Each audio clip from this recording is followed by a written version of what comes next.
Hello there, everybody. Hello, hello, hello. I hope you guys can hear me loudly and clearly. Because if you guys can, then that must mean that we are live. We are ready and set to begin tonight's session of, discussion night. So tonight, ladies and gents, is going to be part two of the two-part discussion that we're going to have regarding the latest episode of PM 2019. View it similarly to how this was done in the last stream, where we had two reactions and two responses and two community discussions. One focusing on the Paul episode, and the second one focusing on the Galar region. So, or the Galar and the Masters A tournament, I should say. So tonight, ladies and gents, we are going to take this opportunity to follow up what was given to us in the last episode with my review of it and Tyrone's review of it from, if you want to watch it, it's up on YouTube. And even Emmy's as well. You'll hear a little bit of Emmy from there too, but we'll also follow up with Emmy here in this episode tonight. And we'll do it similarly to how we did it last week. So I think to begin with, if my co-host buddy is currently in the call right now, Emmy, if you are there, can I ask you to do me a solid and prep up the stream so we can go, the stage, so we can go and follow up on the stream. Because I want to begin, before I share more of my inputs like I did last week, I genuinely want to hear from what a lot of the community members have to say and read their responses and hear their responses to what they thought of regarding the episode. Now, if you guys already know how things went yesterday, it went left field, bro. Everybody was feeling a certain something. So I'm very curious. I'm very curious to see what's going to happen right now with this one, to see where the community has now found themselves in for tonight. Do people find it, exciting? Do people are excited, to talk about this episode? Maybe people are much more positive now that time has passed since then. Maybe people are still feeling the same as well. So I'm genuinely curious to see where people fall into it. A lot of us, first impressions, I'll tell you this right now. Not many of us were very happy with it. With the direction anyway of the episode. What positivity. Listen, man, remember, there will always be people out there who like certain things that others do not. There are reasonings behind that, and even if I don't agree with them, I can understand from their perspective, okay, maybe they do enjoy it. It's not for me, but if somebody out there truly enjoys it, then I guess that's one of the good things. But I'm genuinely curious to see if there will be folks in this call who could share a different light in terms of an opinion regarding this episode. So, yeah, episode would have been a 10 out of 10 if they swapped along with Cameron. Bro, that would have been an instant 11 out of 10. Just kidding. But let me go hop into the call, and we're going to begin from there. And there's a reason why I'm also starting this one a little on the intro side right now. So let me go and join the speaker side. Here we go. Hello. All right, we're good to go. Just waiting for more peeps. But until then, though, let me say hello to my co-host there, buddy. How are you, Emmy? Good. Yeah, you are? You sure? Yeah, I'm great.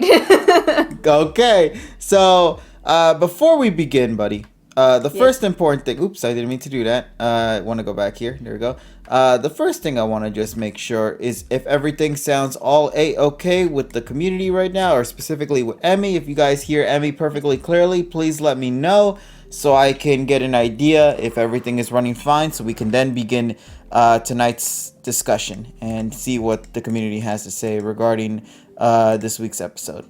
Yes. Yeah, so please, in the chat, do let me know if y'all hear them perfectly, all okie dokie. Now, Yes. Tell me. tell me, because I sure as hell don't know. Yeah. No, I don't know either. My mic wasn't picking up when you first entered, so I was like, hi. Oh, yeah, I'm great. Sure. Yeah. Okay, hold on. Let me just turn this off real quick as well, because I think I probably should have turned it off. There we go. We need to also do the slideshow. Everybody says we're doing good. Okie dokie. There we go. So let me go and take care of that right now. We are going to put these images here in the smack dab middle, which is going to be great. So let's go take care of that right now. KG, I have a perfect image for you. Oh no! Wait, what? I send it to you. Hold on. Okay. Let me see. I'm curious now. What the hell you mean a perfect image?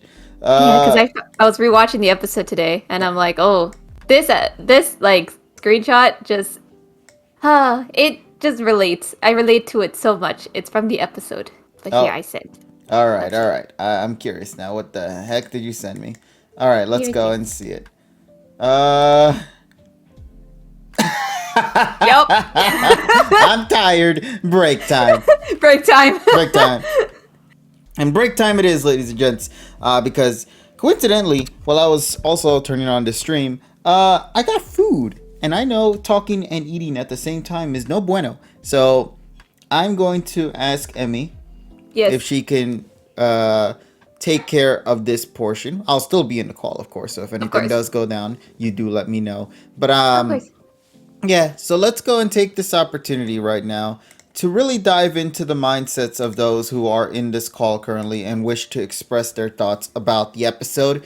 And then from there, Emmy, you and I will both have a discussion, just going more further into our takes on the episode and maybe even learn a thing or two from what the community has to say. Like I said before, there might be people who view this episode a lot better than some of us here in the community and in the call, but we have to first listen to their takes first before we can decide on a much more concrete opinion of what we thought of the episode so far. And then, of course, obviously, the Pokepod on Monday will go even further from now hearing the perspective of TSS, Tyrone, and everybody else as well that will be present there. So for you and me, Emmy, we're going to keep it probably at a minimal. But yeah, let's go focus on the community first. So with that being said, Emmy, I wish for you to take care of this session right now. I'll pass it to you. And I will be in the background if needed. Of course. All right. So I'm Emmy. Of course, you guys know me. I hope. And if you don't, hello, I'm Emmy. So I'll be co-hosting with KG as well for the community discussion. Yay! So everyone who is in the stage right now, if you don't know already, please raise your hand if you would like to speak, and then Emmy will drag you into the call. Wonderful. So we are going to start out with the first couple of peeps. So we're going to have Ricksu in here, we're going to have Shadao, and then I'm also going to be bringing one of our watch party managers as well, Hyprov. So hello everyone. Hello. Hi, how is everyone? How's everyone today? Pretty good, just had dinner. That's good! I'm glad to hear. Alright, but Ricksu, since you answered first, you're going to go. You're going to start. Go ahead. Alright. So hello. Like, I had this Word doc ready like yesterday. Perfect. Got the popcorn. Yay! Alright, good. Alright, so like, you know that scene in Lion King when like Pumbaa and Timon are sad during that sequence? Like, oh my god, yeah. Like that's basically the entire fandom. Pretty much. Alright, I want to get the good stuff out of the way real fast. Yeah. Yeah, go ahead. Mm-hmm. I like the champion interactions with each other. Like I kind of wish there were more of them, but I guess they're gonna like spread them out during the whole like PWC. Yes. And like, you know, seeing Ash see these champions again was nice. Though like they barely spoke to each other. Like a lot of like a nod. I'm like, oh, you're not gonna talk to him, whatever. It's like, oh. Yeah. Like, hey Ash, it's Diantha. You haven't seen her since Kalos. Oh, okay. Alright, so like to get through my notes, like Hop showed up out of nowhere getting one shot, and I'm like, oh no. Yeah, that was a lot. Also, question: is that Hop's first appearance in the anime? Yes. Oh, Jesus. Yes, it is. So that makes it even worse. Yes, it is. Jesus Christ! Like, okay, like I'm gonna compare Sun and Moon to like Journeys multiple times, but like how Hop was handled, I'm like, bro. And like, all right, Leon, I have a problem with like Leon here because like he just shows up and just one shots people. I'm like, like before the whole PWC thing, like how much was Leon in the anime? Barely, to be Oh, honest. that's not good. Yeah, like, it makes it even worse. All over the place. Yeah.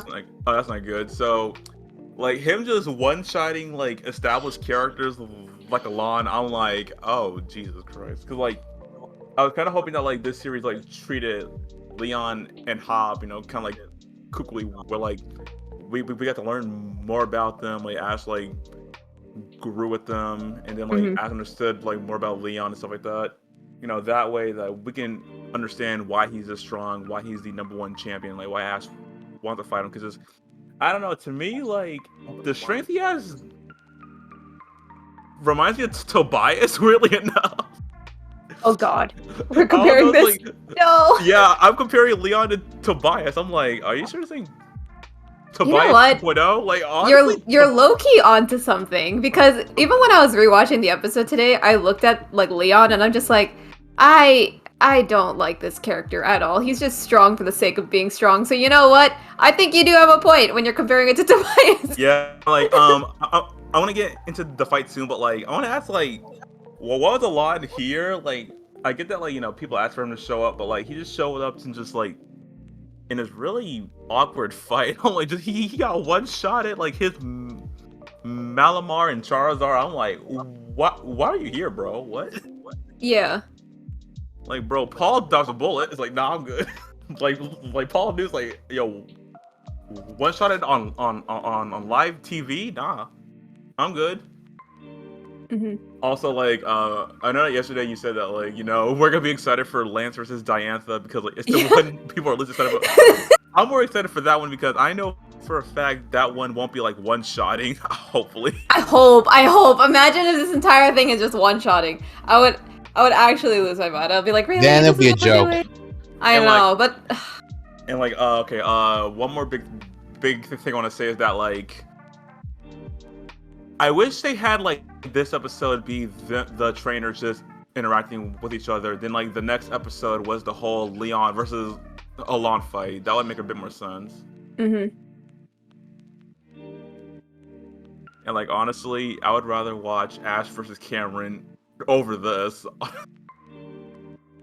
Really? Yeah, Damn. I'd rather watch Ash versus Cameron. Yeah, I'd rather watch that. Like, oh, damn. and like just like I wish that like with Leon, I've said this like multiple times. I don't think he should have been in the bracket.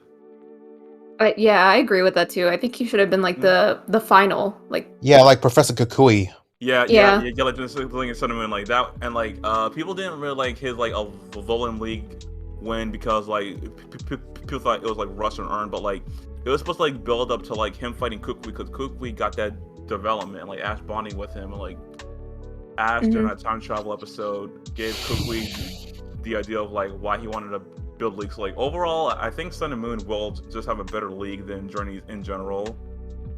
Because like Journeys didn't really have a good build up, and like it didn't. All right, 100%. All right, before I go, I have 1 normal rating and 4 crackhead ratings. Yes. All 4? right, so like what? Yeah, okay. bro. Yeah. All right. Bro. Go ahead. All right, so like yesterday, if we spoke, my normal rating was gonna be a 4. Now it's a 3. A 3 out of 10, bro. All right, Yep. Crackhead rating number 1. Felipe and Cosmic throwing green shells at me during Mario Kart. Oh my god. Yeah, that's a mood. Crackhead number 2. Trevor and Alon swap Charizards. Yep, pretty much. Crackhead number 3. Drunk with chocolate milk. Yep. and number 4. Waiting for the rant on Monday's Pokepod. Much. Pretty much on that part. And overall, I think that's it. I mean, poor Iris. I think she's gonna be one-shot until like Cynthia said, "Hey, go easy on me." I'm like, oh no. Oh no, I know. I freaked out too when she said that. I was just like, oh boy. Why is Iris fighting Cynthia? Like, why? Like, why? Like, why not have Cynthia fight Diantha? I don't know, like the minute these like brackets were announced, I think that's where the problem started, you know? And the fact that like a lot of these characters were kind of just thrown in as well. Like I know we saw Cynthia because we kind of had to because it was like the remakes, I guess. They had to promote that, so Cynthia came a bunch of times. And then Iris, of course, we know, like, I think Iris out of all the people who have, like, are in the Master Zeta is the most developed, I guess you could say, quote unquote. Yeah. But even then, it's everything is, like, in terms of the pacing of these characters, in terms of development, it's so spaced out to the point where you either don't remember that they existed until, like, the very last minute, or it's not memorable. I think that's the main issue with it. It's just these characters are not memorable because the series didn't really pay attention to them until they absolutely had to. That's just my opinion, though. Like, I see some people in the chat being like, oh yeah, like Leon was like an established character. Well, I mean, if he was established for you, then okay, cool. But like, a lot of the people in here are saying that they're not, so, or it doesn't feel memorable to them. So, different opinions, right? But we can all live. That's fine. But Rexy, do you have anything else to say, or that's it? I'm not going on Twitter. All right. Yeah, I don't. Yep. Yeah, it's nuts. Yeah, it's okay. We're in Discord, so it's all good. It's all good. But thank you, Rexy. I appreciate your take and your opinion on the episode. All right. Okay. Hyprov, actually, you go next.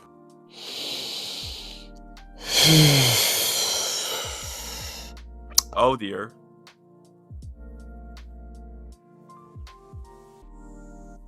Yep. Yeah. I was like, hello? He just took one last breath and then just died. Yeah, pretty much. What the frick was this episode, man?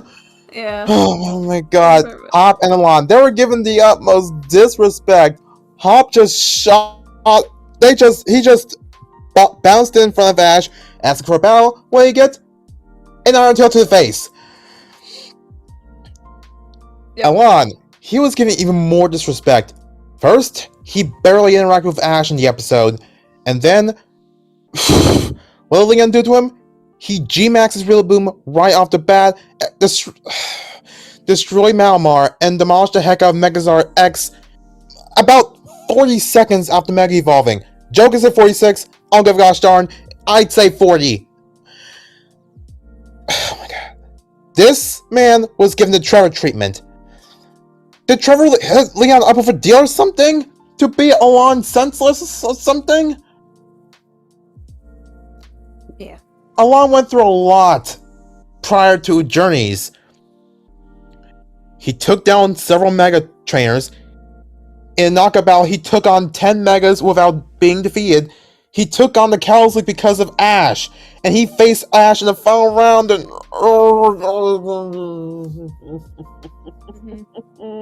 It's okay. We're here for you. Oh my god, my head's steaming. We watched all four acts of the Mega Evolution special. Alon developed so much, and this is what we get as a result. Is this what the writers think that Alon haters want? Is for him to lose? I don't know, man. No. If there's one thing I can say is that the real MVP of this battle, on Alon's side at least, is Chestnut. I'll be honest. That's the irony. Charizard sucked in that battle, but Chestnut, he went head-to-head with G-Max Rillaboom, and despite not being Dynamax himself, he managed to tank all the hits, even a Max Airstream, and just lived. One Hammer Arm, his speed fell. One Max Airstream from Rillaboom, his speed should have gone up. Jar Ball power increased. And then he got OHKO by Acrobatics. Granted, that was quite effective, but to be fair, that Chestnut had a lot of defense. Still, Chestnut lasted longer than Charizard and Malamar combined. Malamar, he got fried. He got burnt to a calamari for dinner. And Charizard did Jack Dilly squat, even though he Flare Blitzed Rillaboom to finish him off. even though he got the kill. Yeah. Oh my god. Ash saying, this battle was awesome, yay! How awesome was this battle? It wasn't, Ash. Sorry, Hyprov. So far, we're 2 for 2 for everyone's sad. KG and I thought we were like, maybe some people will like the episode. No, so far, no. I mean, we still have a lot of people left, so maybe, but I don't know. Along was a Sorry, clown, Hyprov. and okay, if there's a positive point I can give out, it's Iris. Yeah, it was cool. I think she brought the hype, and her picture with Diantha and Cynthia was really wholesome. 3 wholesome queens. Am I right? And okay, there are also some Galar Pokemon that made cameo appearances. Yay for them. Even Snom. Sayuk and I do like Sayuk and Slowpoke in the background. They were behind Ash and Hop, and honestly, that was the best part of the episode for me. Remember the Evolution Solution episode? That's how I see their relationship. Oh my god. Oh my... Sorry, Hyprov. I'm so sorry. I sense your pain. I feel your pain. I understand. Man, this episode made me rage like a primate. I'm giving it the elemental number of beryllium. 4 out of 10. 4 out of 10. Alright. That's the lowest Hyprov. I've given an episode. Thank you. I appreciate it. I might sorry. change, but not eventually. Yeah, that's okay. That's completely fine. You're valid. Everyone's valid to their own opinion, so that's completely fine. All right, and last but not least for this group, we have Shadao. So go ahead. Well, the word that's always described ever since the beginning has always been trevored. Get trevored. Trevored, it's like... Yeah, pretty much.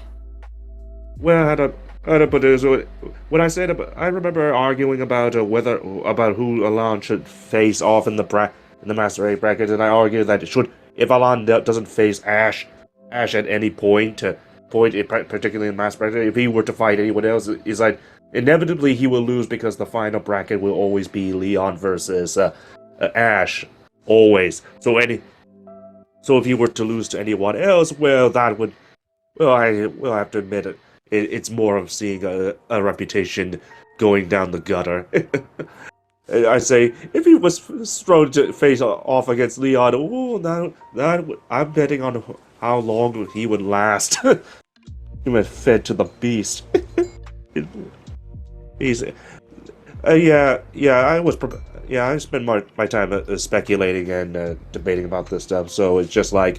So what I saw about Alon versus Trevor, Alon versus Leon, it's like, it's like just really embracing the whole meme about getting Trevor and seeing Trevor get his revenge, which is why I don't really have much anger towards Alon losing, because it's like by this point I already accept it, and just to say if Alon's going to lose to Leon, at least let's milk the hell out of the meme, suffice to say. But I would be distracted to the rest of the episode.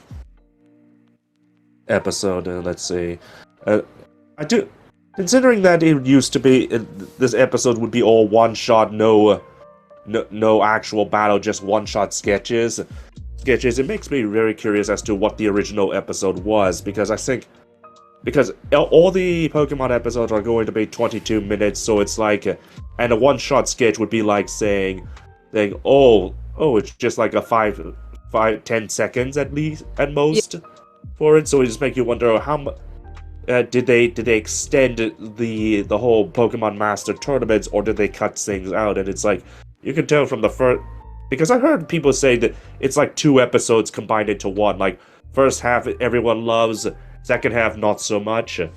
And I will say, despite after hearing the rant about Tyrone has about last night, I do think it's very more continuity heavily referenced than any other, than most, even by Journey standards.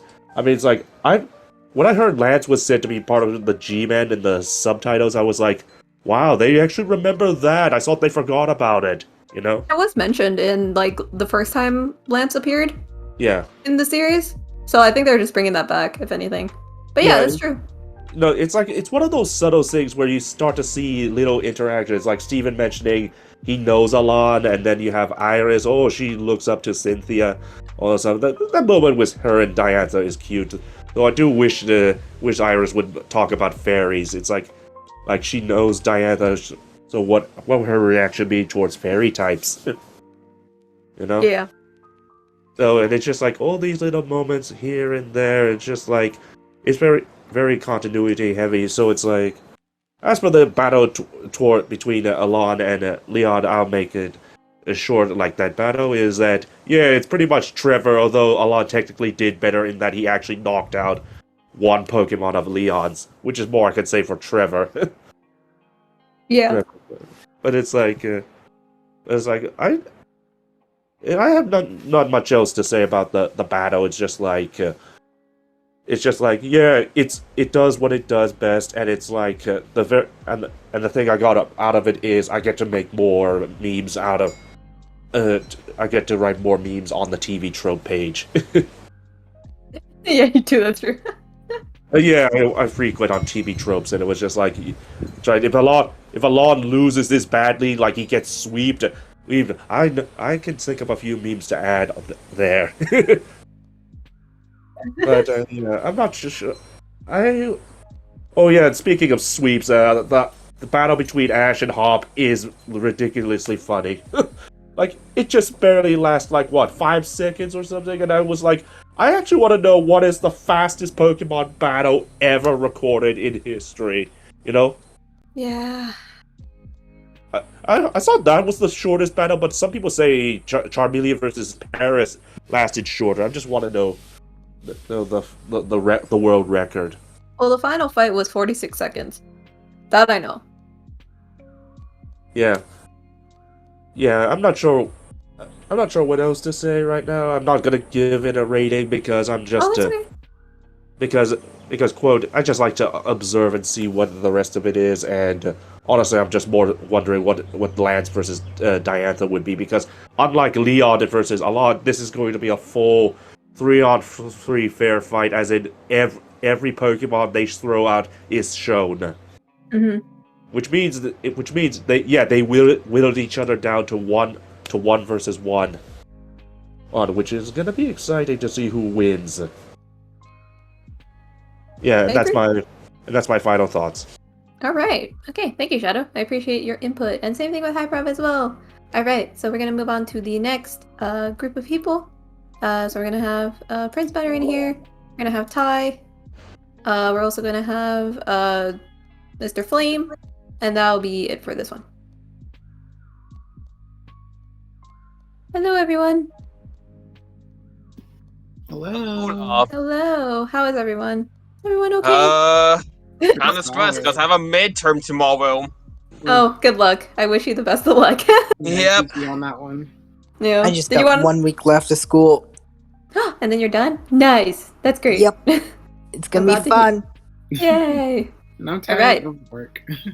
Oh, I know. I feel that. Ty. But anyway, so we're gonna start with let's start with Prince Butter. You go ahead. Your opinion on the episode? Okay, so I have a lot of questions to that episode, but first let me talk about the minor issues with the episode. So I'm okay. I mean, for the Iris part, I'm fine with her taking pictures with Cynthia and Deontia, but the fact that what doesn't make sense is she doesn't meet Lance. Sorry about my dog barking. That's okay. I don't hear it. Okay, I'll be back. I had to close the door because my dog's barking. Okay, I'm back. Yep. So where was I? So Iris didn't interact with Lance, despite that she's aiming for becoming a dragon master, which doesn't make sense. So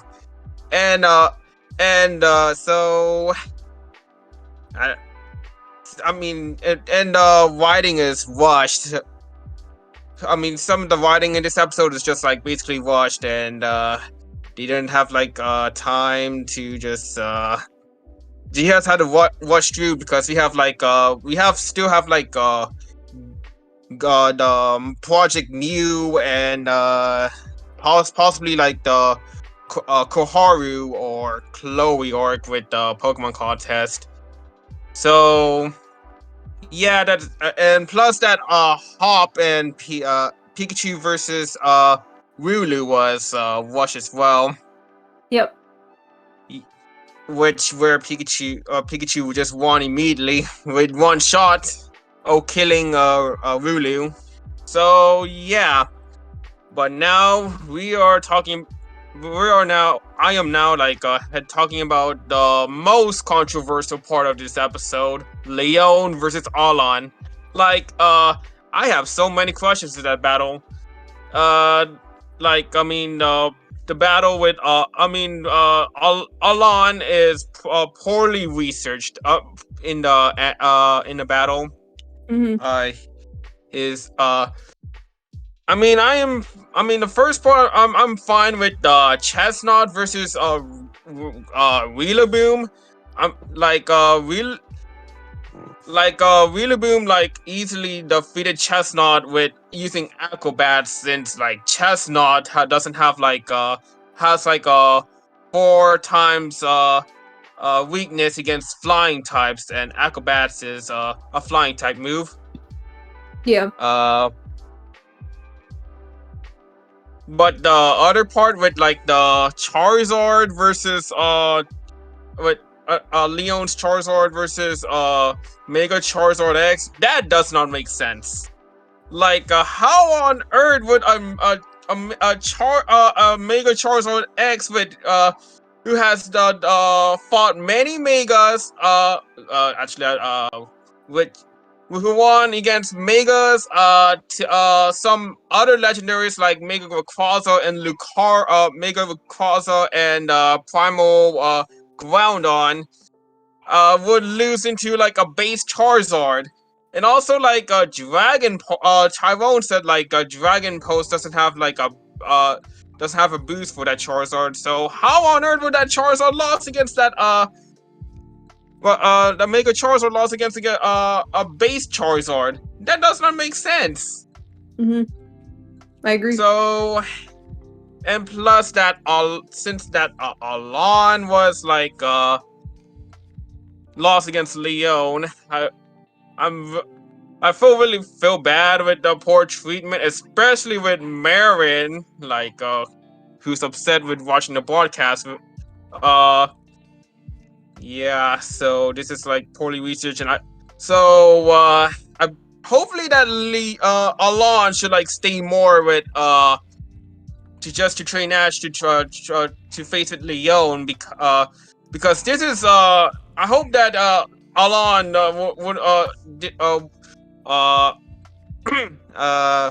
would just return just to get beaten by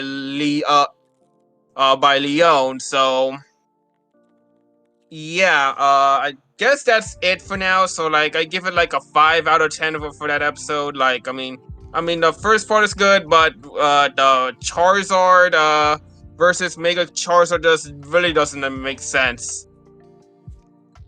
Yeah. So that's there. That's completely valid. I agree. Honestly.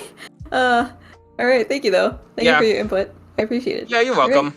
Yeah. And next up for this group we have Ty. So go ahead, Ty. Thank you. No problem. So I actually came into this episode kind of expecting a lot of the things that went on. Not that I saw any spoilers or anything, but yeah, with the way the track record of Journey is, everything felt pretty predictable in the idea of missed opportunities, because there were so many missed opportunities of this episode, I can't believe, I think it was Mornox or someone in the chat. Someone in the chat said that we're going on a break for 2 weeks Yeah. So that right there screams to me okay, so you knew y'all were going to, at least do a break for the first episode or break after the first episode of this story arc of the championships. So why did y'all not just take a moment and step back for this episode to just do a roundup of all these characters and just focus on character interaction? So I think that was something that this is probably going to be missing the most. But again, I'm also waiting till the end of this arc to really have like a final verdict on it. Really, so That's I can't fair. even really give like an episode score for it. That's fine. But overall, it definitely felt underwhelming because, again, like everyone said, that these characters haven't really been built up. I mean, yes, we've seen them; they've appeared.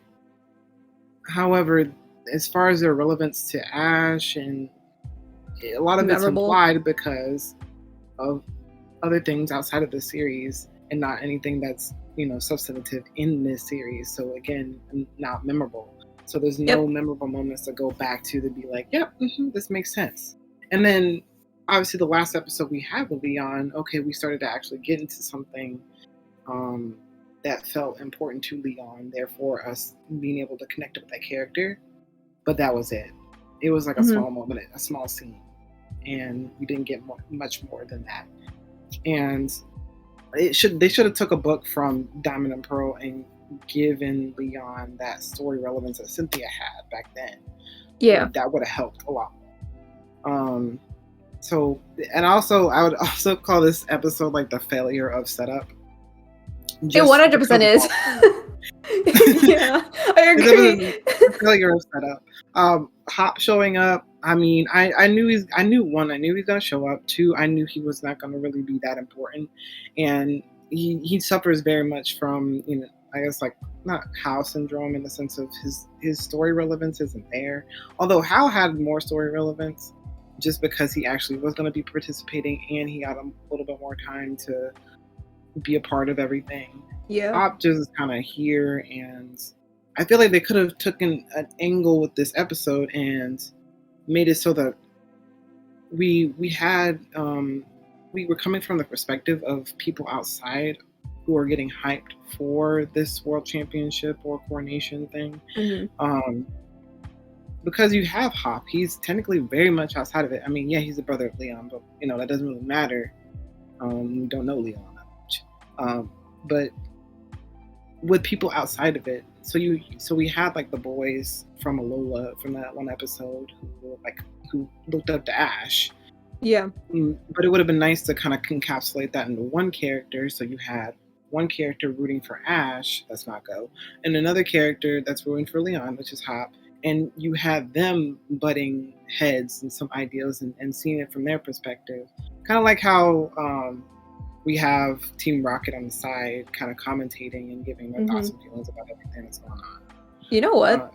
I think that would have been so much better, because then if you think about it too, they put Ash in the stands. So they didn't need to do that. They could have just had him with the other competitors because, well, interaction, right? That would make the most sense. And then you just leave Go and Hop on their own to develop themselves because they both are rooting for different people.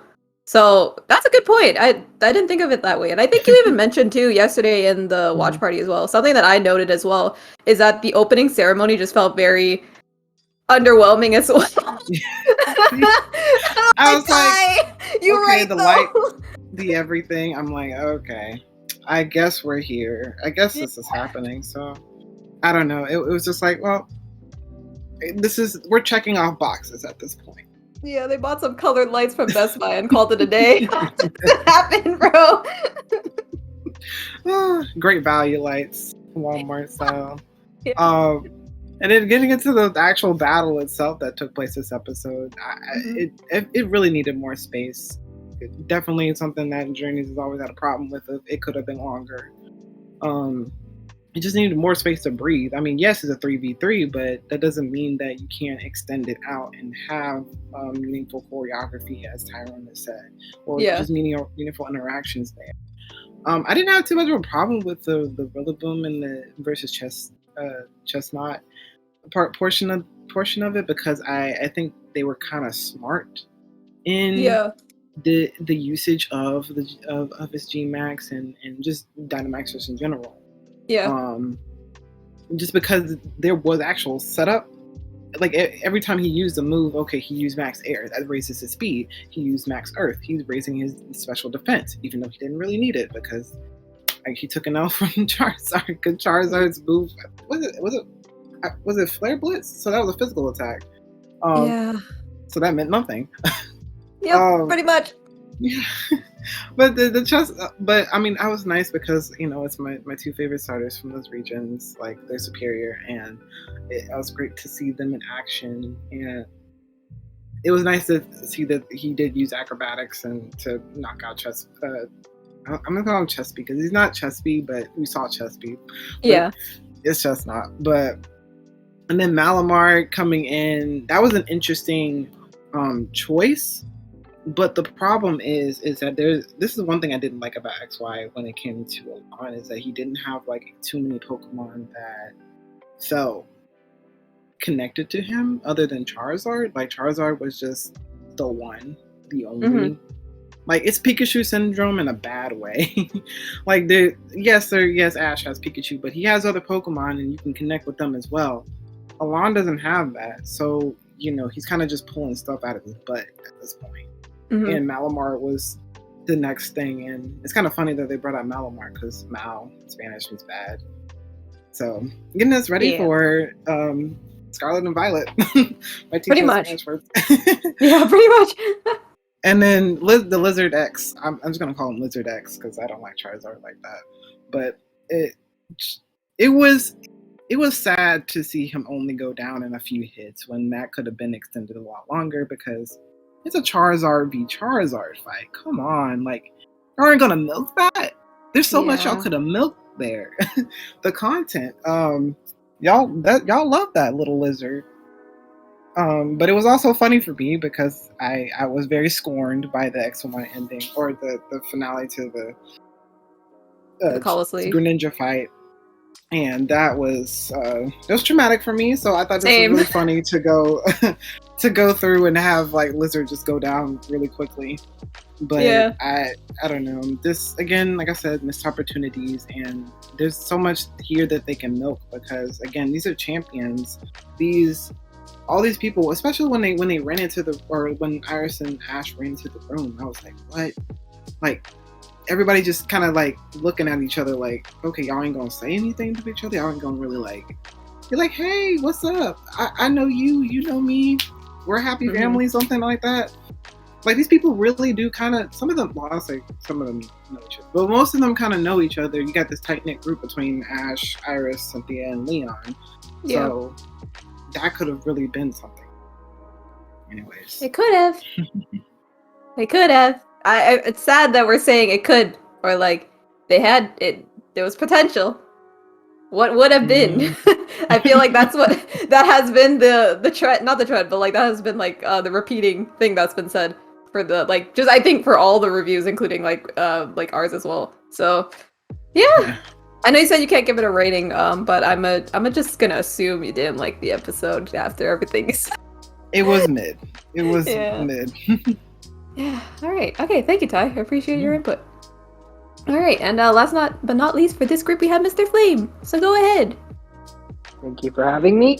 No problem. So, man, this episode.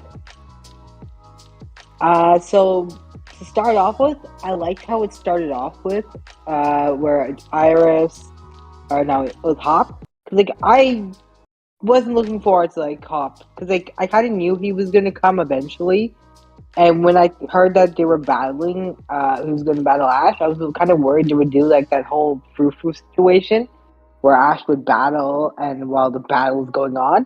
So I was kind of scared for that. So I enjoyed it how he just one-shotted it. It's quite funny.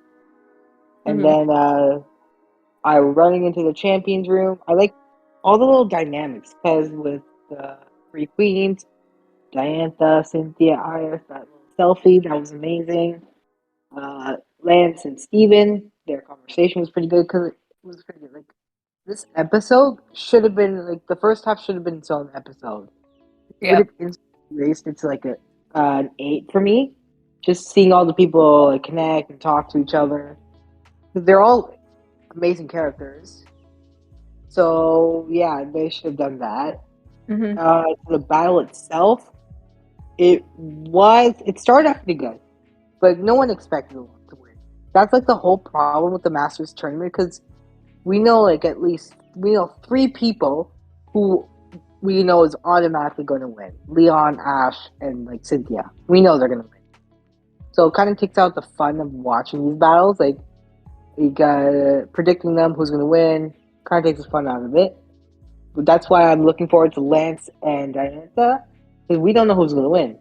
They might have Diantha win for like more calls for presentation. They might not. So it's quite interesting what they'll do there. Regards to the actual battle itself, it was disappointing a bit. It was like ripping off a band-aid. Like, let's just get it over with, because it was kind of. Let's see. Chestnut. The battle gave nice light to Chestnut, because I didn't like it before. The battle made me like it a little bit more. After that loss, Malamar, disappointment. Never liked that Pokemon, and being in the Masters 8, getting instantly one-shot, disappointing.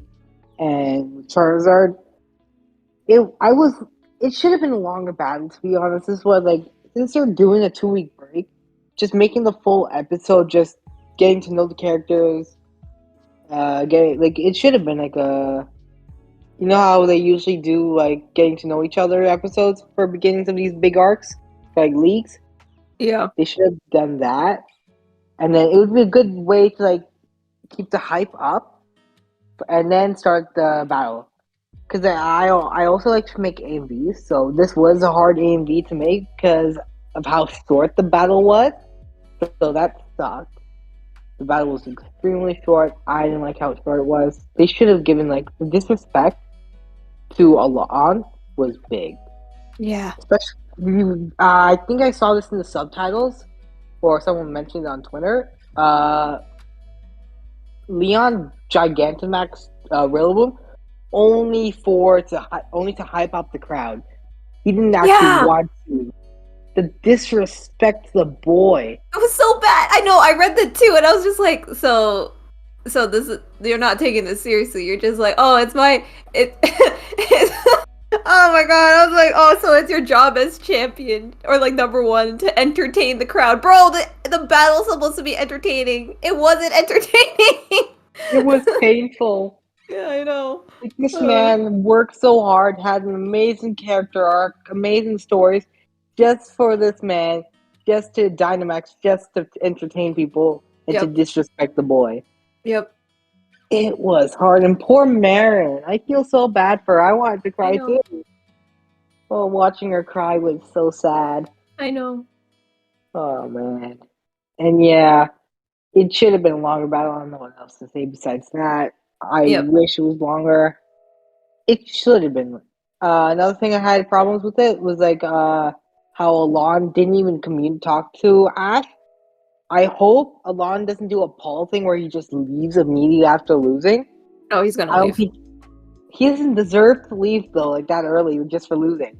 That battle was so bad. He needs to stay and like be like commentary and like help Ash out. I don't know though. It's journeys. I honestly, after this battle, I have literally no hope. I had 0.5% hope for this Masters 8, and after that, I'm like, all right, I guess no hope it is. It's fine. Yeah. I hope you're right though. Yeah, I hope so too. Like normally, these things are supposed to hype you up, keep your expectations up. But this one, I was like, Masters 8, they've been hyping this up for 3 years now. But now we have to go into this with like really low expectations, or else you'll be like heartbroken. Yeah. And it's sad. It's just really sad. I agree. Yeah. Would you give a rating or not yet? Yeah, I would give like, just based on this episode alone, I would give it like a 4 out of 10. The only reason I give it that high is because of the first like half. I like the interactions between champions. It was good. So yeah. All right. Thank you. Thank you. All right. Thank you. All right. So that's it for this group. So we're going to have our last group come up. So we're going to have Dan, we're going to have Skyryan, we're going to have AzureSamurott, and we're also going to have Joker. Hello, everyone. Hello. Thanks very much for having me here. Yes, First no problem, off, no problem. let's take it away, Joker. All right, yeah, sure. Wait, Joker, okay, go ahead. So I'm gonna start this off by saying this episode was bad, and I had the privilege of watching the last 5 minutes of it live. Oh yeah. Oh, poor thing. Yep, and Dan was there with me. We I watched was there. Really? we watched Oh the my last 5 God. minutes in a VC because we were doing VGC stuff, right? Yeah. And I was like, let's just watch the episode. And so I put it on, and then we saw it. We saw the 46-second Mega Evolution. Oh my And we were God. just like, oh no. Everyone at the People are watch gonna party is be gonna so hate this upset. episode. Yeah. But I would say, like, the best part of this episode was Iris. Of Mhm. course, they didn't show Haxorus because they hate me. But it's Aw. fine. And the battle is so rushed. Like, I don't know why they decided to, like, give this battle 11 minutes, 15 minutes, however many minutes it was, because even 22 minutes probably wouldn't have been enough. So, Yeah. I love that I decided to just get my timer out while we were doing the watch party, because I knew it was about to happen. I was like, I'm just gonna time this, and it was 46 seconds. Oh my And God. I started dying. I was like, this is painful. But, It is. anyway, despite all the one-shots that happened in this episode, my rating for this is a negative 15 out of 10. No. That's the Yeah. lowest I've ever given an episode. This is worse than any episode. Yeah. Yeah. That's my review. Thank you, Joker. I appreciate You're it. welcome. All right. Next up, we're gonna have Dan. So you give your opinion as well. My gosh. Okay, here we go. Go ahead. I'm not even angry at this episode. I'm just sad. Like, this episode changed my view on journeys. Like, Mhm. before I watched it, I was like, journeys is mid. It's alright. It's like in the middle. Now Mhm. I hate journeys now. Aw. Yeah. Oh, it's just opened my eyes to how bad, and like, there's so many missed opportunities in this episode, like character interaction. Why is Ash in the stands? There's no reason for him to be there. He could be in the room talking to all the characters, but nah. Let's just put him in the stands. And Hop, they disrespected my boy Hop. Oh, I really like Hop as a character, and like, they just threw him in here. He got one-shotted, and now he's just sitting there. Yeah. Oh, and then why did they even bring Alon back if they were gonna do this? I know. It's- I agree. There's no points if you get to. Journeys, man. It's just, I'm so upset. Like, No. there's two words. I don't know if it's one word, but yeah, it's one word I can use to describe journeys, and that's like, it's half-assed. Like, they did a half-assed job on the series. They were like, let's do a love letter series, but like, not go all the way through with it. Not, bring all the characters back and maximize the potential of the series. And let's just not respect any dignity that any character has. Let's just do this. Yeah. Essentially what they did. Yep. I agree. Oh, I don't like. I'm giving this episode like a negative 10 out of 10. Nice. Jesus. It was- Negative. it Let's was- go. Yes! It I was think this so is the first negatives bad. in like all of the episode reviews that we've It done. is like the worst anime episode I've ever watched. Well, Yeah. you do know what they say, right, Emmy? Well. Oh Oh my my god. Okay, I'm sorry. Oh, that's perfect. Okay, because that means like that it's over and we're gonna carry on to the next series, right? Right? And there's a It's done. tea break. Thank goodness. Like, Journeys Forever coming I feel soon. like no, please, for the love of Please. everything, please. Please. I don't want a Journeys too. I don't want the journey I don't want starts to do this tomorrow. again. Please. I don't want to do this again. I know, same. I don't want another 3 years of this, please. I don't want another 5 minutes of this. No. I'm just glad we don't have to watch it for another 2 weeks. I know. I mean, okay, bright side. The 2-week break allows us to heal. And then we get, like, the next episode, and I don't... Actually, you know what? I have faith for the next episode. I'm gonna call that right now. Yeah, I know. I have no faith in it. Because it includes Diantha. Vin's favorite. Vin's favorite character. Yeah, Vin's favorite character. Oh god. I do want to say that Iris was a really good part of this episode. Yeah, I agree. Oh, she was. She was the only good part. Mm-hmm. That's it. That's my review. Okay. I'm going to bed Sad. Oh, okay. Thank you, Dan. I appreciate it. Yeah, good night. Good night. All right. And we have 2 more speakers for this group. So, AzureSamurott, if you would like to go next. Oh yeah, sure. This episode was somewhat predictable, but also surprising at the same time. Mm-hmm. Because before the episode aired, someone leaked the Alan's moveset that said, "Oh yeah, he's not gonna have Blast Burn," and everyone just, "Oh no, they're gonna screw this up." And then the episode comes out. I think the word horribly planned was underestimated for this episode. Understated. Yeah. Because the amount of time Team Rocket takes way too many time hogging their vlog. And Hop just introduced last minute and he just said, "I'm gonna beat my brother." Good luck with that. And the battle was... Everyone already expected, oh yeah, Pikachu gonna smack living dimension of this wood. And I was not expecting, it was just like, oh yeah, 11 seconds. And then they just move on with the next part.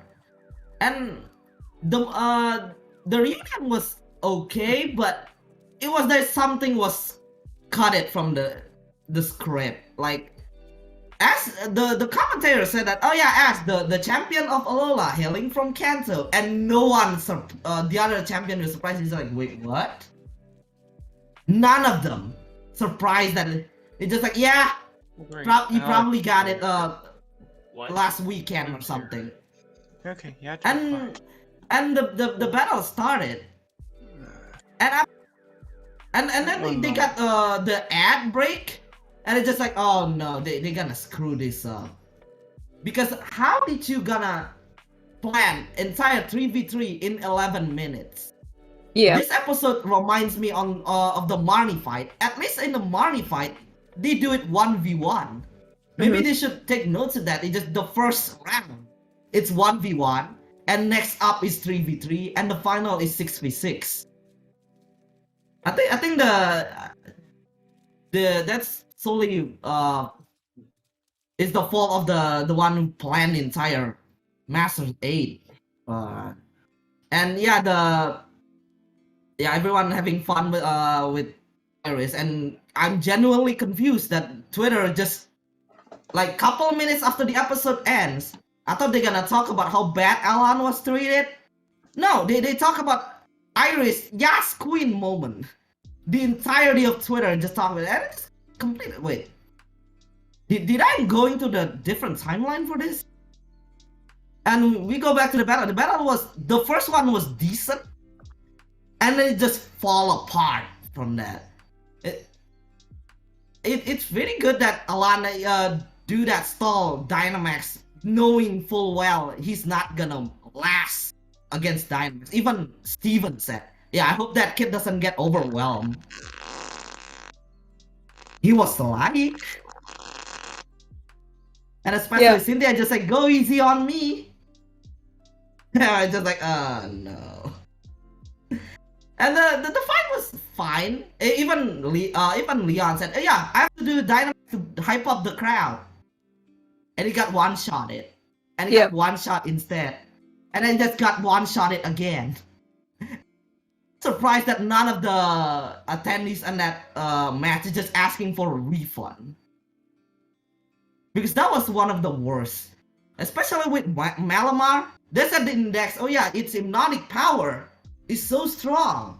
And we got an entire arc for that. It's unresolved, but we got an arc. And Alan didn't use it, that characteristic of Malamar.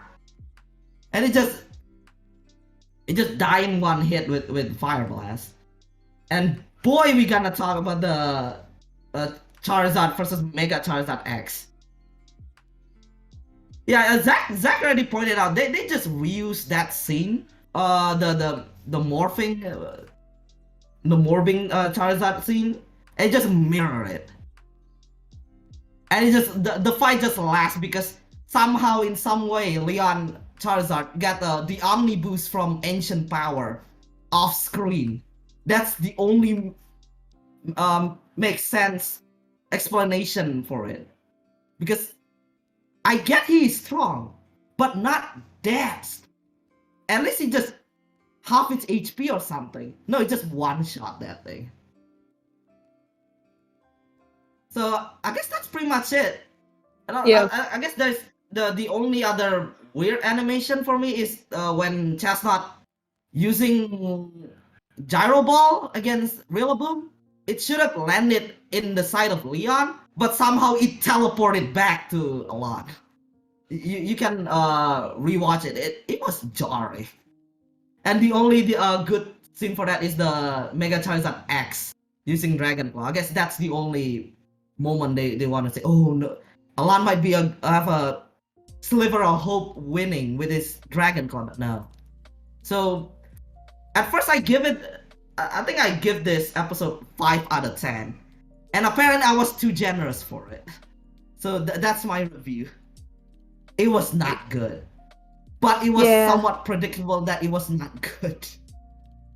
Going back to you, Emmy. Oh, no, thank you. I appreciate it. No, I appreciate your score as well. Like, honestly, like, I feel like across the board, like, we just didn't enjoy this episode. I think it's safe to say. And we're just gonna allow our last speaker into the call as well. Let's see if it works real quick. Yeah, just to buy some time. Yeah, so I mean, pretty much, like, reviews across the board have been everyone's not really happy with this episode, which honestly, I can understand. Oh, there we go. All right, that's okay. No worries. All right, go ahead. Go ahead, Skyryan. Oh, are you hearing by any chance, Emmy, or? What? No, I was just wondering if you were hearing anything. I wasn't hearing anything. I don't hear anything. Sky, I don't hear Sky. That's what I'm saying. Do you? I hear him. Do you not hear him? No, hold on. Let me see. Thing everyone. Okay, there you go. Okay, we can hear you. Okay, go ahead. Okay. This episode is awesome. We get to see Hop for the first time and an abundance of Galar Pokemon we never get to see, as well as Galarian forms for Darmaka and Zigzagoon. And it's been a very long time since we see Diantha, Alon, Chestnut, Sycamore, and Marin, and Malamar. Ever since the XY, as well as Steven. I mean, Wallace is the only champion. Ours never met. But the battle between Alon, I mean, the ours selfie with the girls is really awesome. I mean, we didn't get to see ours getting into her uniform, but at least he gets to be with the girls, and Ash is going to be with his journey's companion and his hypothetical Sword and Shield companion, if Galar gets a proper Sword and Shield anime. I mean, Hop would have been his comrade, as well as Gloria, which she didn't appear. But the OP changed Rayhan to Hop. Get it? It's a payback to Marnie being replaced by Rayhan. I mean, it's the final battle between these. And now, the first battle with Leon and Alon. Hey, I expect Leon to use Gigantamax Charizard, but turns out he has a Gigantamax Rillaboom, which is pure awesome. And the gym leader theme hit to the beat, pun intended, because Rillaboom uses the beat to knock out Chestnut. And then Leon decided to use Charizard since Rillaboom's beaten by Charizard.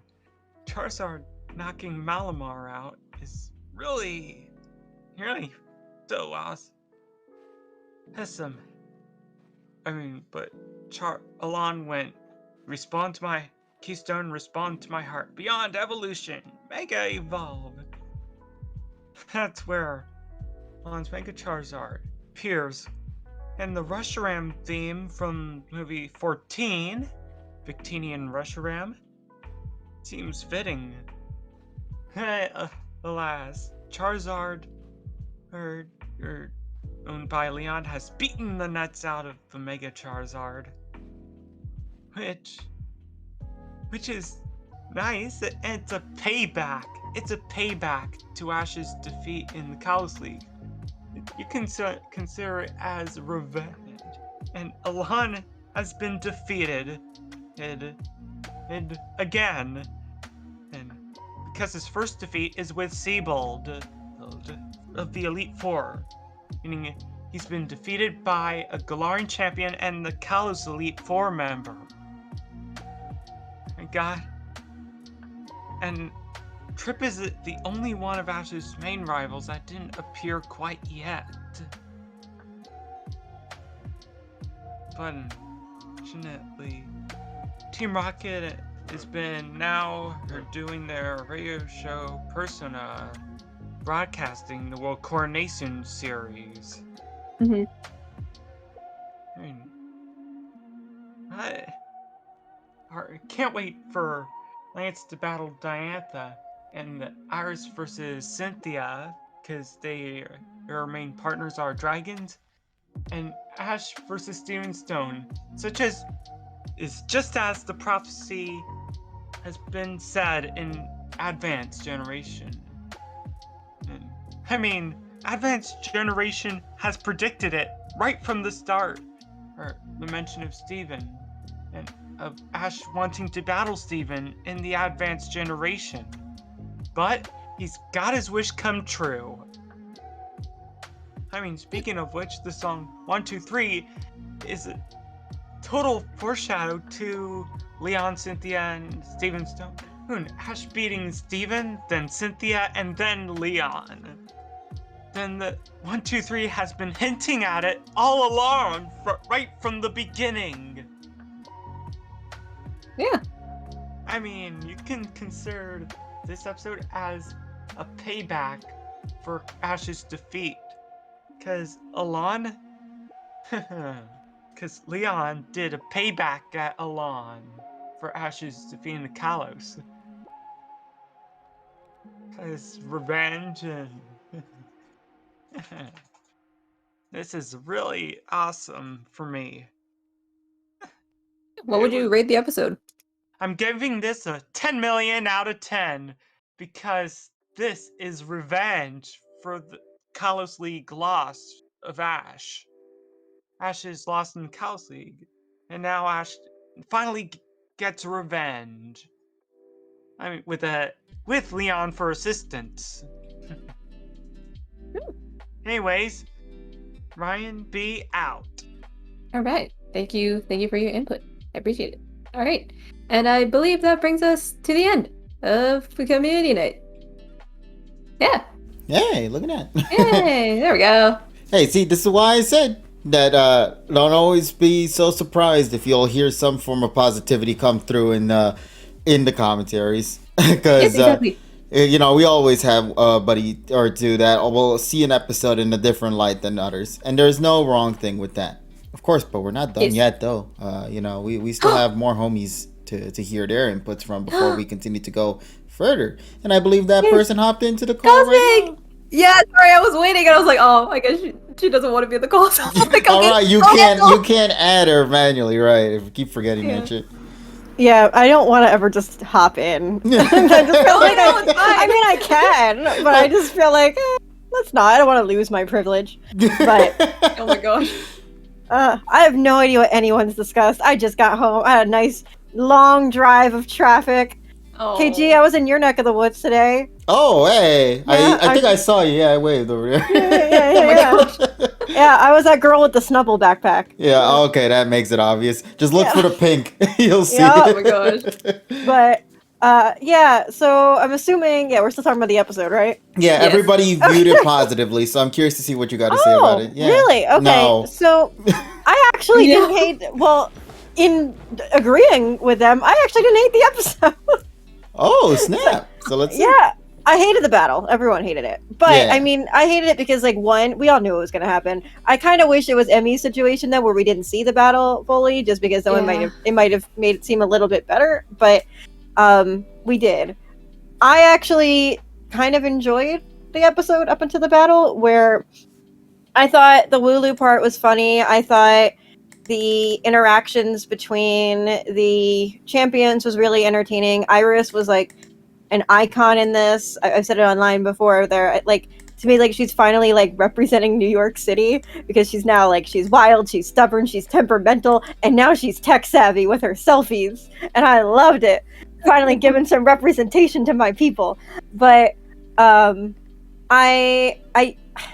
in regards to the battle, I mean, I think that I didn't really hate the battle so much as other people did. The only thing that I really hated was the fact that, like, Mega Charizard X was just, like, essentially just one shot. But the rest of the battle to me made sense. Like, it made sense that I think Malamar just one hit KO'd. I don't like Malamar, so, like, I was, like, happy to see that happen. But I think, like, it would have been nice if that Charizard got, like, Leon's got at least one hit in.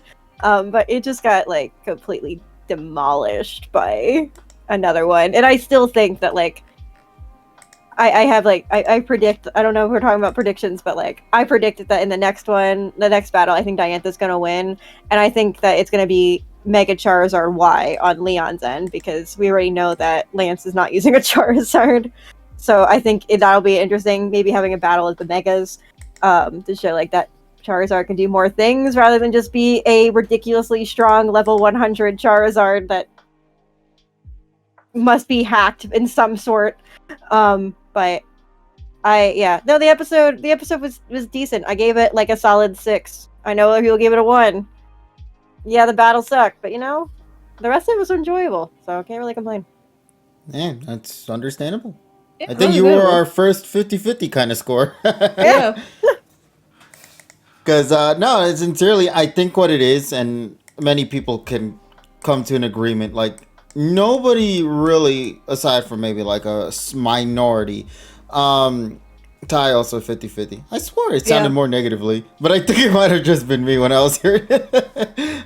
But no, I think most negatively, the thing that has impacted a lot of people has been the battle. Because many can agree that a lot of what has been built up with, like, the small interactions that we've seen to just the scope of how everything feels, I think the series did do its job on that part. But then when we get to the conversation of the battle, it feels like it's two separate discussions right here at this point. Yeah, and this is the second discussion, and this is the battle, and I feel that's where everybody unanimously comes to a conclusion of, like, yeah, I wasn't happy about it. And I'm guessing that's how, pretty much, just to summarize, everyone here was feeling here in the call. Like, everybody just did not favor the battle whatsoever, but they favored a lot of the slice of life elements that the episode provided, what little it may have been. Yes. But so, first off, thank you so much. What'd you say score again was, Cosmic? A 6, correct? I gave it a 6. It's like the lower end of a 6, but, you know, it's still a 6. All right. Yeah. Understandable. So, Emmy, then, why don't we now move on to the next part of this discussion for tonight? Yes.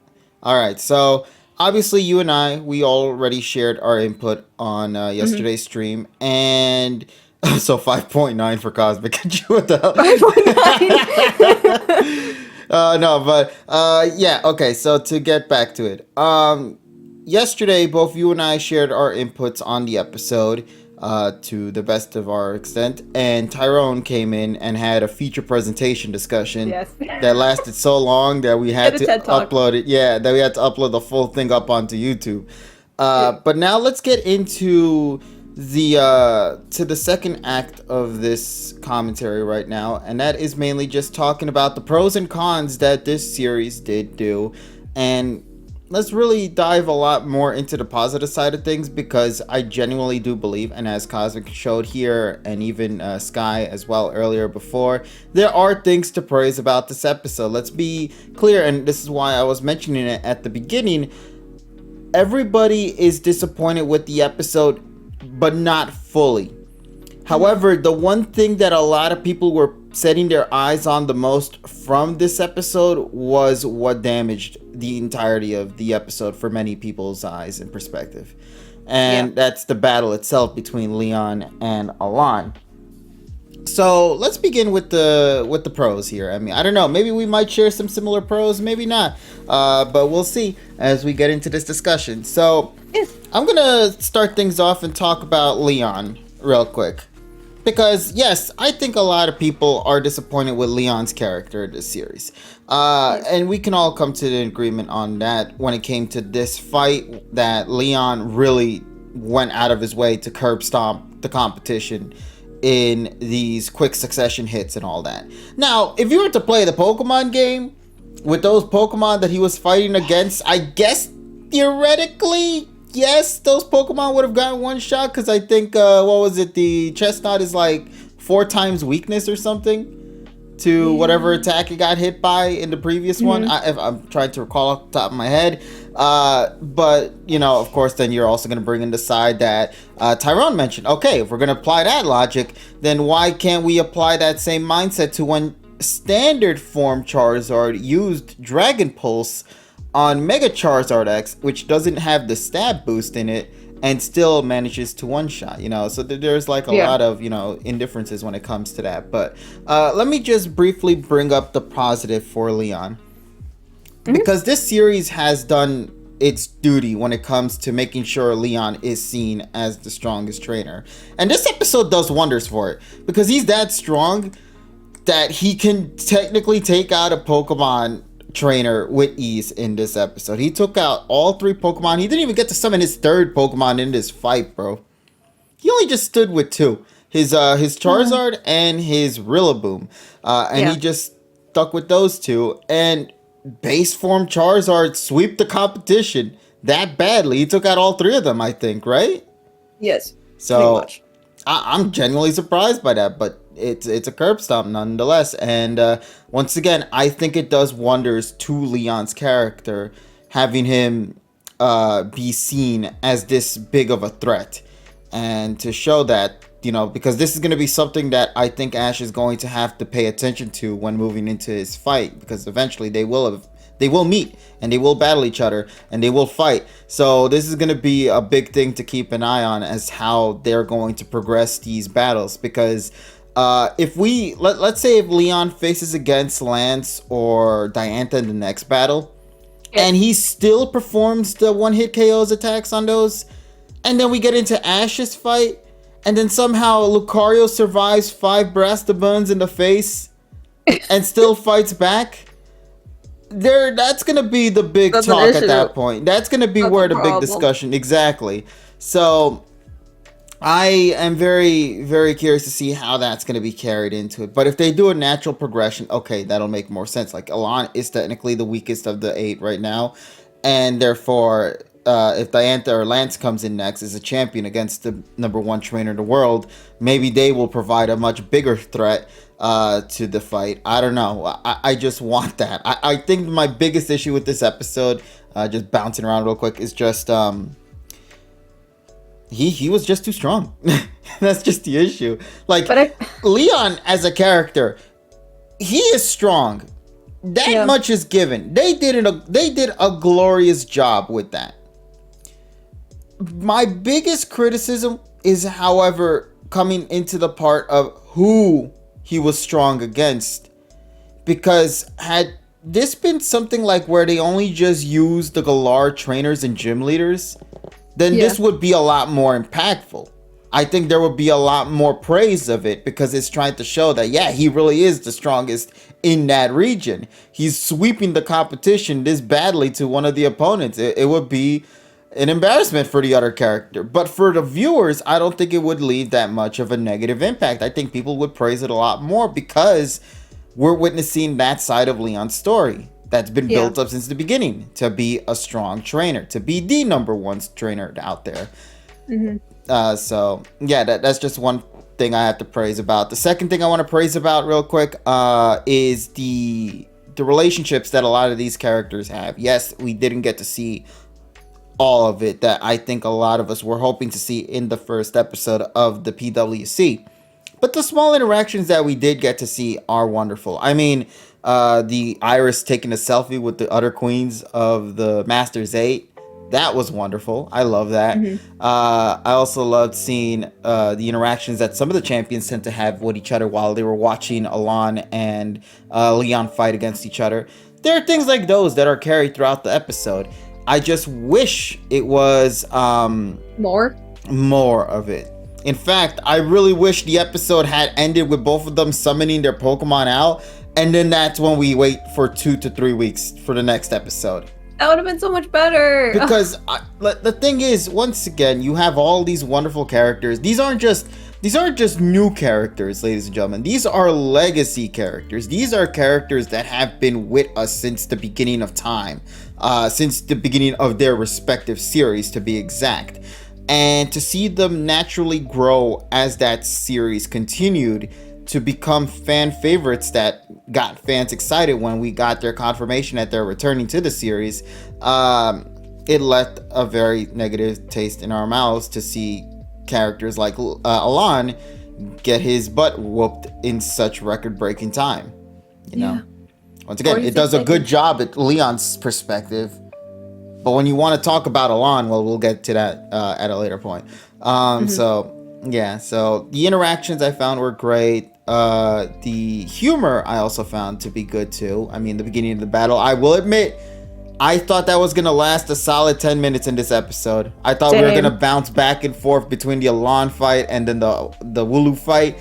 So to do a complete 180 on that and just have the song play up and then immediately stop in the background and everybody was so caught off guard by that, I really have to admit that was a good highlight of this episode. It really it felt natural and also very hilarious at the same time for Hop's introduction to the series.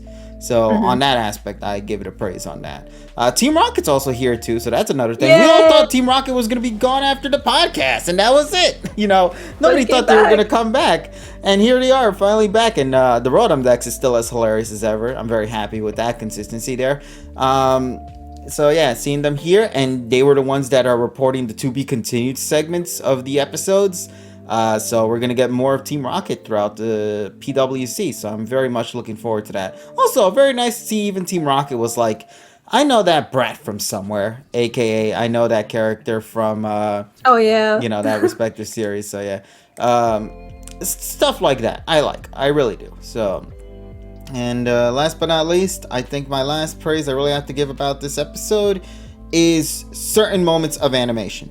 Yes, the fight lasted like 50 seconds or less, but outside of that Mega Evolution phase when Charizard swooped in to go after Alon's Charizard, that was actually looking really clean. That really did look super polished and wonderful to admire.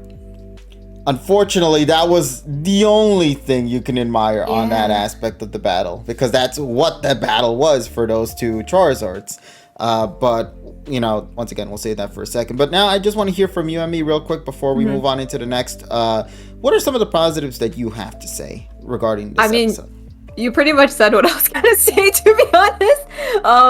But like if I had to add on to it, I would say of course like the Rotom as well. Like I know you said that already, but just that line of just being like I'm tired, break time. Like bro, I think that's just how I feel. That's just so relatable on so many levels. I love that they play the music like Miyazaki's music, so like the Mega Evolution like special music when Mega Evolution did happen. I think that was really nice. And even like bringing back the Professor and Marin, they didn't have to do that, but they did it, and I'm kind of glad they did, just because like that's like the cameos that I wanted in terms of just PNG files, just them watching and supporting. That's all I needed. I don't need them to talk or anything, just them there. But Marin crying did break my heart, so that was, I guess you could put that in a con too. But it's nice. It's nice to. The thought was there. I guess it's the thought that counts. I guess. I also like the echoing audio as well. When they were when Alon and Leon were fighting as well, you can hear them like talking, so it sounds like they're like mic'd up, so like the audience can hear like their thoughts or just what they have to say. I thought that was really cool, just this little small attention to detail. And then even like Ash and Iris just in the beginning just running together, I thought was really nice as well, just like because they were companions for so long, right? So to have them share that moment together was really nice.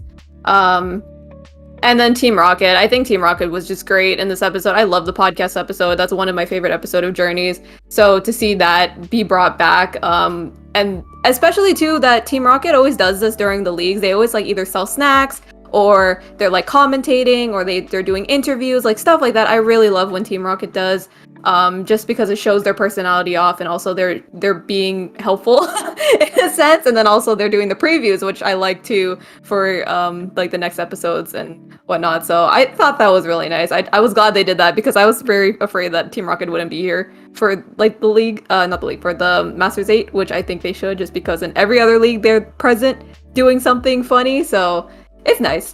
But I think everything else you did say, so I don't want to reiterate. Okay, no, understandable. Yeah. All right then. So, let's now move on into, I guess, the big talk, because I think we talked about the first half of the episode already, because that's pretty much where all the positive was being given at the introduction to the series. Here's my biggest criticism, and if you guys remembered watching my stream yesterday, you'll know there were two things I was asking for. One, I was asking for a simple let's just see these characters interact, because this is the first opportunity to see these characters all together, especially from the lens of Ash, who has met all these characters, to see him interact with them again and to see what they've done since then and now. I do believe would have been a wonderful thing, especially because of like Lance and Ash. Technically he was the first champion to interact with, so I think having those two meet each other again would have been a wonderful thing. So that I'm kind of disappointed that we didn't get to see more of it, but we'll get to that soon. And then the other thing that I was asking for is that if there was going to be a battle in this episode, they would do it in two parts, because I would not believe that they would go out of their way to make a champion level fight be only less than 10 minutes, because that would be an embarrassment if that was to be the case. And well, then let's get into tonight's discussion now. So we got the cons now, and this is where our big talk is going to be. Once again, not the entire episode, but honestly the big thing that is the stain of this episode, and that is the battle in hand. Emmy, I didn't get a chance to fully hear your take on that in the last session, but I think that was also because of the fact that I feel we were still both in disbelief at the time when the episode finished. You came on, you're like, Emmy, I don't know what to say, and I'm like, I can't help you, I don't know what to say either. Oh man, but yeah. So Emmy, I'm gonna pass this one to you, buddy. I want to hear from you. What did you think of the battle portion of this episode? It was trash. Thank you. Oh, there's more. Okay. It was trash, bro. Like, I rewatched the episode today, and even then I was like so shaking my head and I was face popping, because I'm like, what did I watch again? I'm like I will agree with your stance on like the animation looking cool for like the Charizard versus Charizard. That was the only part I think that looked nice, but it's just so sad that it ended so quickly. And the minute that Charizard X got like hit, that's it. The battle was over. Because it was cool to see a little bit of a quarrel there. It felt like there was battle choreography there, so it was nice. And then it ended. and it was really sad. And I oh god. Okay, anyways, just to start off, I guess. So my biggest problem off the bat is as soon as we see the title card, you know, for like the halfway point, Yes. and the battle starting right after that, that's when you know, okay, this battle's gonna be rushed. You know that off the bat, because if this is like supposed to be a fully fleshed out battle, that would be an episode or 2 episodes. So I agree completely with what the community has said, what you have said as well, where this should have been split up into 2 separate episodes, 100%. But like I said, we see the halfway point, we know the battle's gonna start, so therefore it's already a problem. So let's go with Chestnut versus the Big Grookey. So the hits that Chestnut was even like hitting Big Grookey just didn't feel like hits. It felt very underwhelming.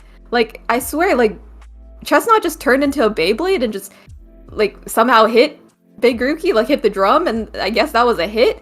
But even then, like, the way it was animated, the way it looked, just didn't look like it did anything. So when I, like, blinked and the fight was done, I was just like, wait, they said that Chestnut hit, but I didn't feel like it did. There was no impact there. I think that was the biggest issue that I had from this episode, is anytime Alon hit, in terms of his Pokemon were like hitting the other like opponents, I didn't feel like the impact. But as soon as Leon's Pokemon hit Alon's Pokemon, you felt that. Those Pokemon went straight to the ground, into the rocks, like And they died were done. immediately. And died, exactly. So it's like it felt very underwhelming for Alon's side, and that's what I didn't understand. I'm like, so you're telling me that Alon, if we go back to Kalos, was the strongest, and he beat Ash too. We have to mention that as well. And now because Leon is the number 1, we can't even give Alon a chance. That's something I don't appreciate, and I really don't like. The amount, like I said, the amount of one-shotting in this the amount of one-shotting in this battle is just very dumb to me. I just don't understand why it was written like that. Like I said, they needed more time, but really, like, they couldn't flesh these battles out even a little bit. That doesn't exactly make sense to me. And even like when Charizard versus Charizard happened, that happened so quickly, it made no sense at all. I thought that was going to be saved for the end, so I'm like, what the hell is this pacing? And then you see Malamar, which I'm like, what exactly did Malamar do? He stood there, and then he got hit. Even Alon was like, I'm sorry you didn't get your chance to shine. I'm like, yeah, me too. I'm like, I am too. Oh my gosh. And like I said, like, just the overall I could go more into detail about this, but I'm just sad. I think you're gonna say what I need to say perfectly, so I'll let you do that. But it's just so underwhelming for the Masters 8, which is supposed to be the biggest competition that Pokemon as a whole has. They don't realize how big of a pedestal they put themselves on. And to have the opening ceremony, yes, it's the opening ceremony, it's not Ash's fight, but to have that be underwhelming, that's saying something. That really goes to show how they're writing the series. If they can't handle plot that they put in their own series, I don't know what to tell you. I really don't.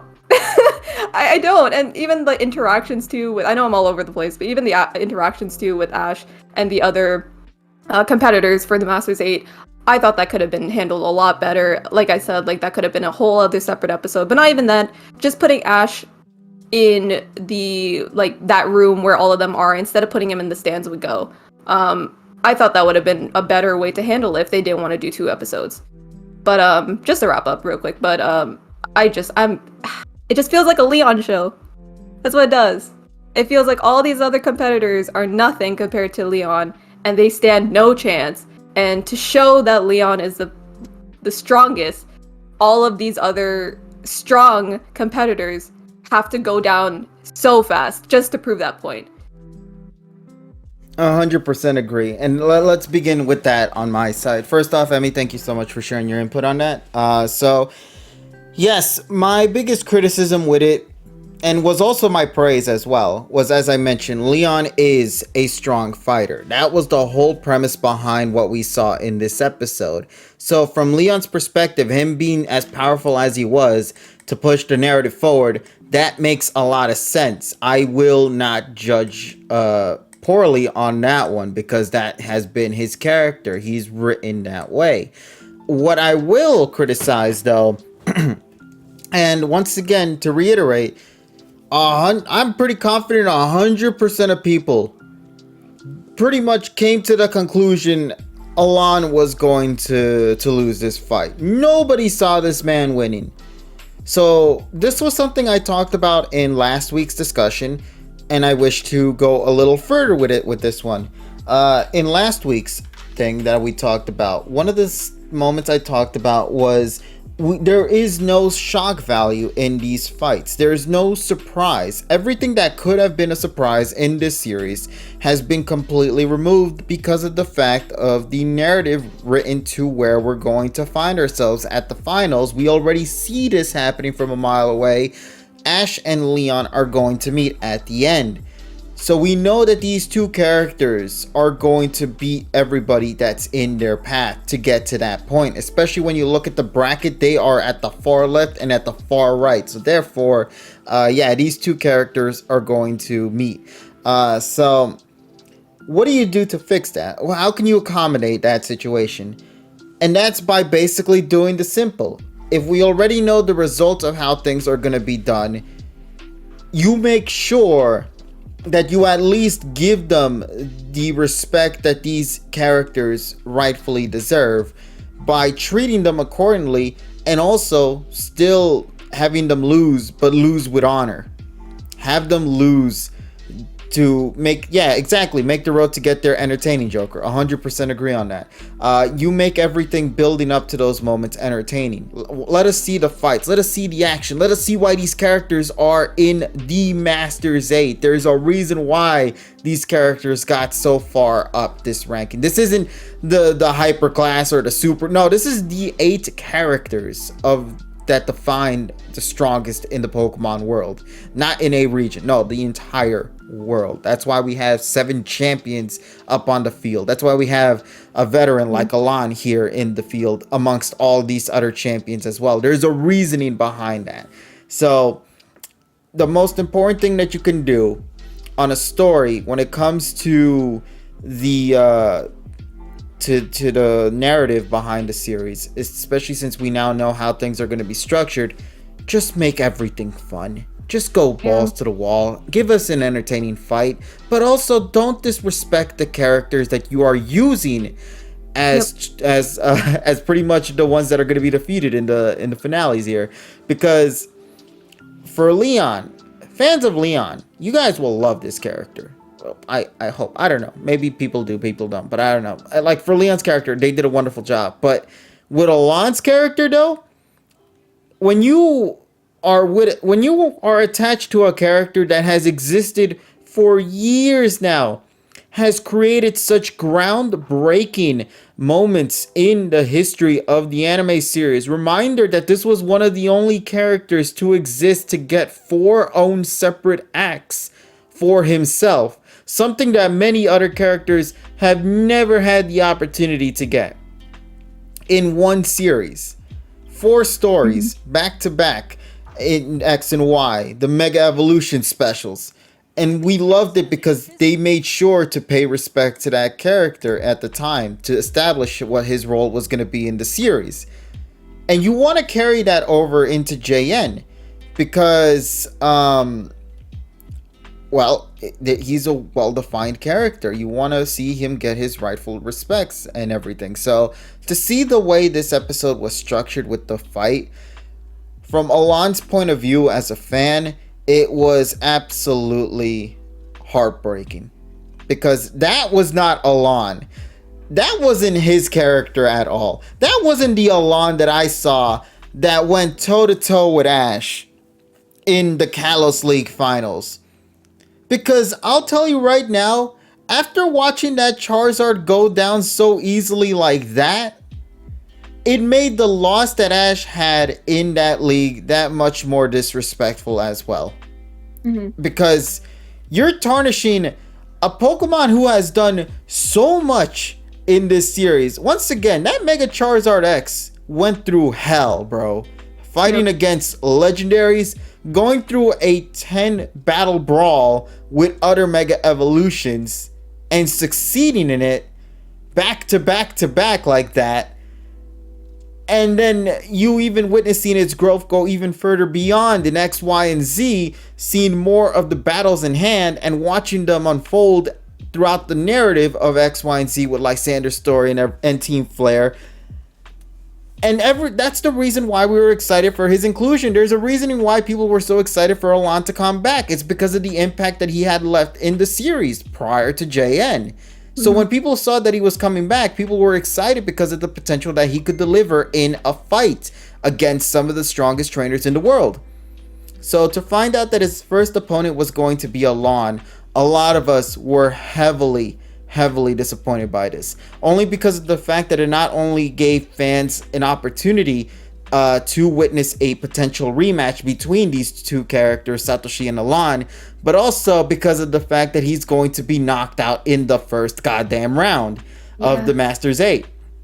So once again, we bring that topic of what we mentioned earlier in the discussion. What do you do to accommodate? You try to make everything, even that loss, feel entertaining. You make everything try to feel fun. But when you cram a full 3v3 fight into a 10-minute portion, because remember, in the last moments of the episode, the fight already came to a conclusion, and then of course the next set of characters were out, so it didn't feel like 13 minutes, it was actually more so 10 minutes. You squeeze all of that into that and then start including new narratives, like somehow Alon was saying, I wanted to fight your Charizard all this time and whatnot, without any potential buildup to get to those moments. It makes all of what you witnessed prior just that much more disappointing. And it honestly is, in my opinion, a disrespect to the lore of this character.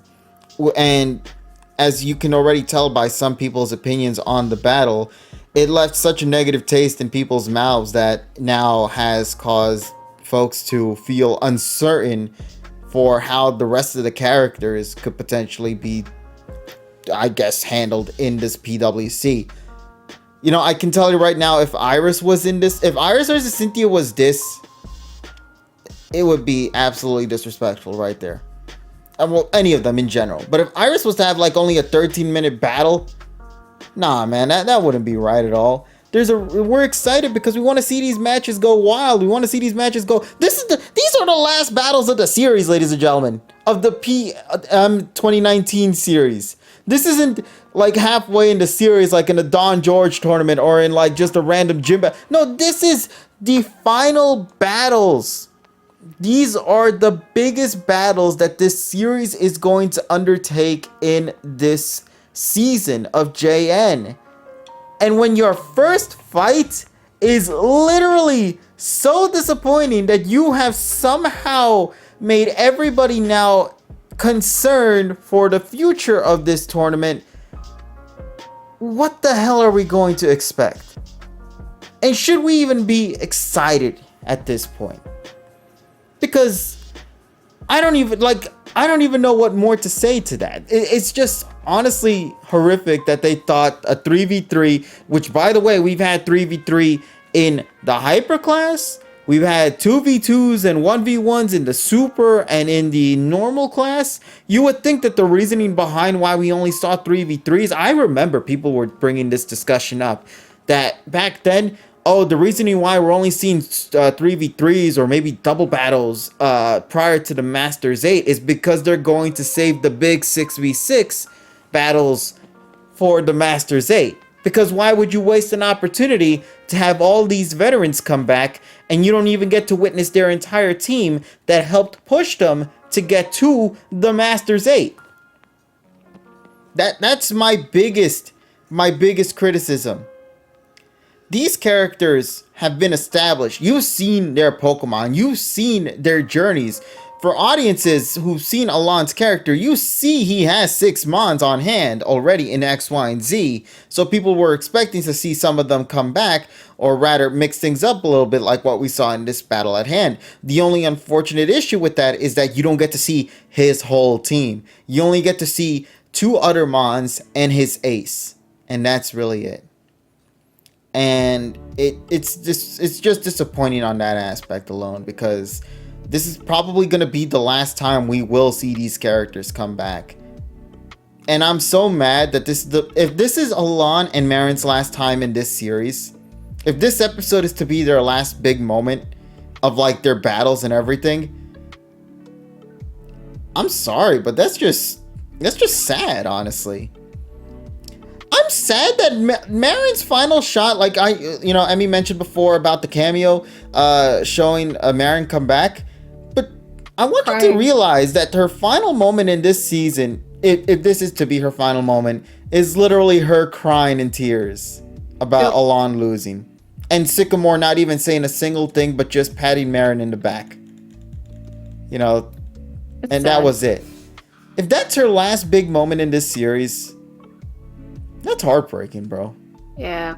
It's tragic for her character.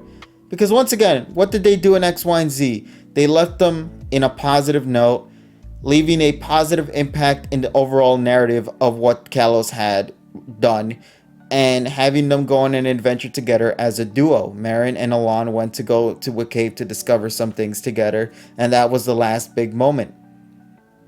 And this is just tragic, bro. Didn't even get no lines, no nothing. It just tears on her eyes, and that's as far as that goes. And I'm saddened by that. I think that's what hurts me the most. And if other cameos could potentially have something like that as well for future references for like some other characters we might see in the past, I don't know how to feel about that. I'm gonna be so hurt. That's the best way to say it. I'm gonna just feel so hurt by this. So yeah, and once again, as a reminder, I'm only talking about the battle portion of this episode because not the whole episode is bad, but the battle portion, which I think was the biggest thing a lot of people were focusing on, is the main negative, the talk of it. And then the other disrespectful thing that they did with this episode is they thought it was okay to only do it for 10 to 13 minutes. I'm so saddened by that. They didn't even go a full, like maybe full episode or anything. Hell, I would have preferred it if this episode had just been nothing of just these characters being here, introducing each other, reintroducing each other, talking with one another, setting up their goals, their narratives, to then get to see each other clash in this moment would have been a much better approach. And then ending the episode off with Alon and Leon fighting each other. Like, I would have liked it if Alon introduced himself to Leon here, and he, all right, Emmy, we'll see you later, buddy. And Alon just went, okay, Leon, listen, I've met you, I've worked hard to get to this point. I want to fight you. I want to fight your Charizard. I've seen your Charizard in action. But none of that was established. It was established at the end of the battle. That's what hurts the most about it. He never brought it up at all in the entire fight until the Charizard v Charizard moment. And it's decisions like these that are just so rough to me personally. So yeah, that's all I can say on that aspect for the battle at hand. And it, like everybody else who has opinions on this battle, it really did leave me. It left me concerned for the entire PWC, and once again left me very disappointed with deciding to bring a character like this back. And this also comes to the hindrance of one of the pros I mentioned before, being Leon's character. He is strong. He is the strongest trainer. Apparently. And I say apparently because we have to accept that. And that's what sucks the most. We have to accept that that's a reality. Because Leon's character, yes, he has been in the series a lot. Okay, maybe not a lot, but a couple of episodes. But I had to fix myself. A couple of episodes does not necessarily mean that automatically this character is the strongest character in the world. We are just going under the assumption that he is because the story keeps pushing it, but never showing us this. The whole saying, show, don't tell. we want to see those. We want to see the battles that made Leon stand out to be who he is. And we've only ever gotten a chance to see, at best, maybe like 1v1s, and that's it. But that doesn't do a good job in establishing a narrative of what Leon could do as a character. He is just simply beating trainers up on screen, but that's as far as that goes. We never get to see his gradual increase or more backstory behind him, or more of what he does that makes him so loved by the world of Galar. There are all these things that I feel could have been done much better. And it's unfortunate, but had this series been in Galar the entire time, for Leon's character, he would have benefited from this the most. And because we go through the whole world of Pokemon, unfortunately, that means we also have to, remove more episodes that Leon could need to continue furthering, developing his narrative of being the strongest character in the world. So that's just my take. Once again, Leon is a great character when it comes to just the interactions. I like who he is. I like his interactions, the jokes that he tends to have with some of the other Galar gym leaders, like Opal in that one episode. I thought those were good. And that one little brief backstory, I guess, that Sonia gave at one point, that was also, I guess, okay as well. But other than that, that was it. That was all you got. Hell, we didn't even get to learn about his brother until today. Until this episode. He was a pivotal character in the games. And he only got introduced right now. Never in any of the other matches. No, in this one moment here. And then they also do Hop dirty by trying to say, oh, I'm going to be the one to beat my big bro. And then I see this Wooloo get one shot like that so easily. So, yeah, it's just... I'm just heavily disappointed from the narrative side of things for the PWC, specifically with Leon as a character. Because they push him so much. They keep saying so much. He's the strongest trainer. He's the strongest Pokemon trainer in the whole world. But these other characters have history behind their backs. Iris is such a well-established main protagonist because you saw her growth. Alon as well. Cynthia appeared many times that she even appeared outside of her region. You know, Diantha was such a pivotal character as well. Steven Stone too within the XY series because of their inclusions in the big climax of the battle at hand in Kalos with the world at stake. You know, all of these characters had something going for them, which is what made us love them. And then we come to this one and it feels like they just scrapped all of that behind. It only just feels like the only thing that these characters have is not the history that's attached to them, but just the current status that they're in, aka just being the champion of that respective region. Nothing more, nothing less. That's all you're seeing and feeling from this character. Nothing about what they left in the series prior is carried over into this episode, aside from just one or two lines that mention, oh, I met you before, or it's great to see you again. And that's as far as that goes. And also, can we talk about that? Did anybody ever bring this up? The whole Leon, not Leon, the whole Alon and Ash interaction. Remember that moment when they were in the scene together, getting introduced one by one, and Alon looks behind and sees Satoshi from behind, and Ash just like smiles, right? What does Leon do? Or Alonda? He doesn't even smile. He just looks in like, what? That's it? That's all you're gonna do? Oh, okay. I'm just bummed out, man. I can't even call it an interaction because it was more so like just a look. That's what it was to me. It felt really ridiculous, and I'm just sad. Somebody had to go out of their way to edit the image, by the way, to show him smiling. And you gotta understand, this is why people went nuts. You have to understand how much one single little edit can mean so much in the grand scheme of a character. What did we go nuts about in the Paul episode? The most. It was the fact that he smiled. That little moment in itself said so much about that character's progression. And this here, with him looking so, I guess, I don't really know what's the perfect word to describe it, but he just did, that wasn't Alon. That's the best way to say it. That wasn't XY Alon after the end of the series. That was like a completely brand new character. It's almost like as if he never met Ash or something, that they never confronted each other at all in any point whatsoever. They just gave each other a glare and that's it. I'm so done with that, bro. It's just so heartbreaking. It sucks. It really does. So that's just my take on the battle portion as a whole. I don't know if Cosmic or Joker here, who are currently as well in the stage, if you two have any more that you would like to add upon what has already been discussed and maybe bring up some other points that I could have missed out on. I agree with everything.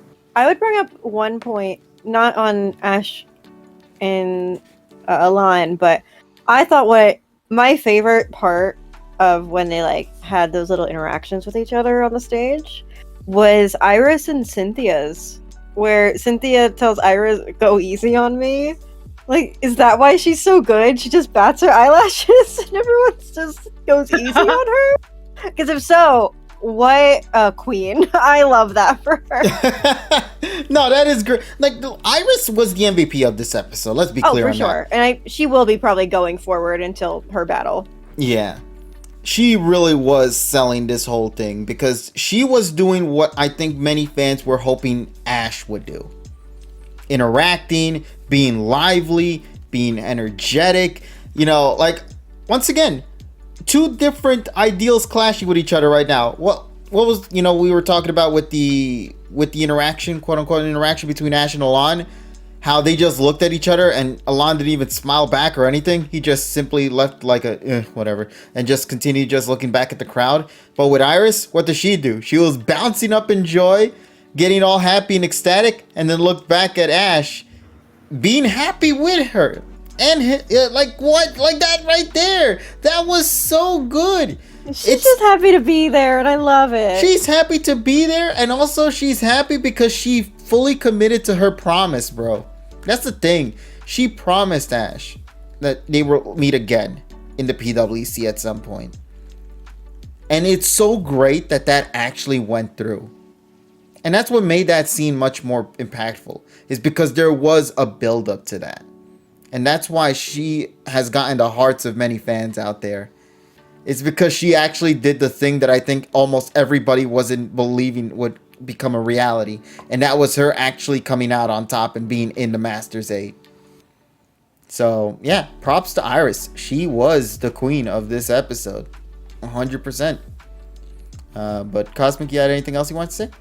Yeah, no, I really liked Iris in the episode. Also, when Lance bowed to Diantha, that was really cute. Also, I'm very excited for their match because, like, I have a feeling it's just gonna be like a match of respect for each other, and they're just gonna go all out because even in the description of the episode says that they're evenly matched.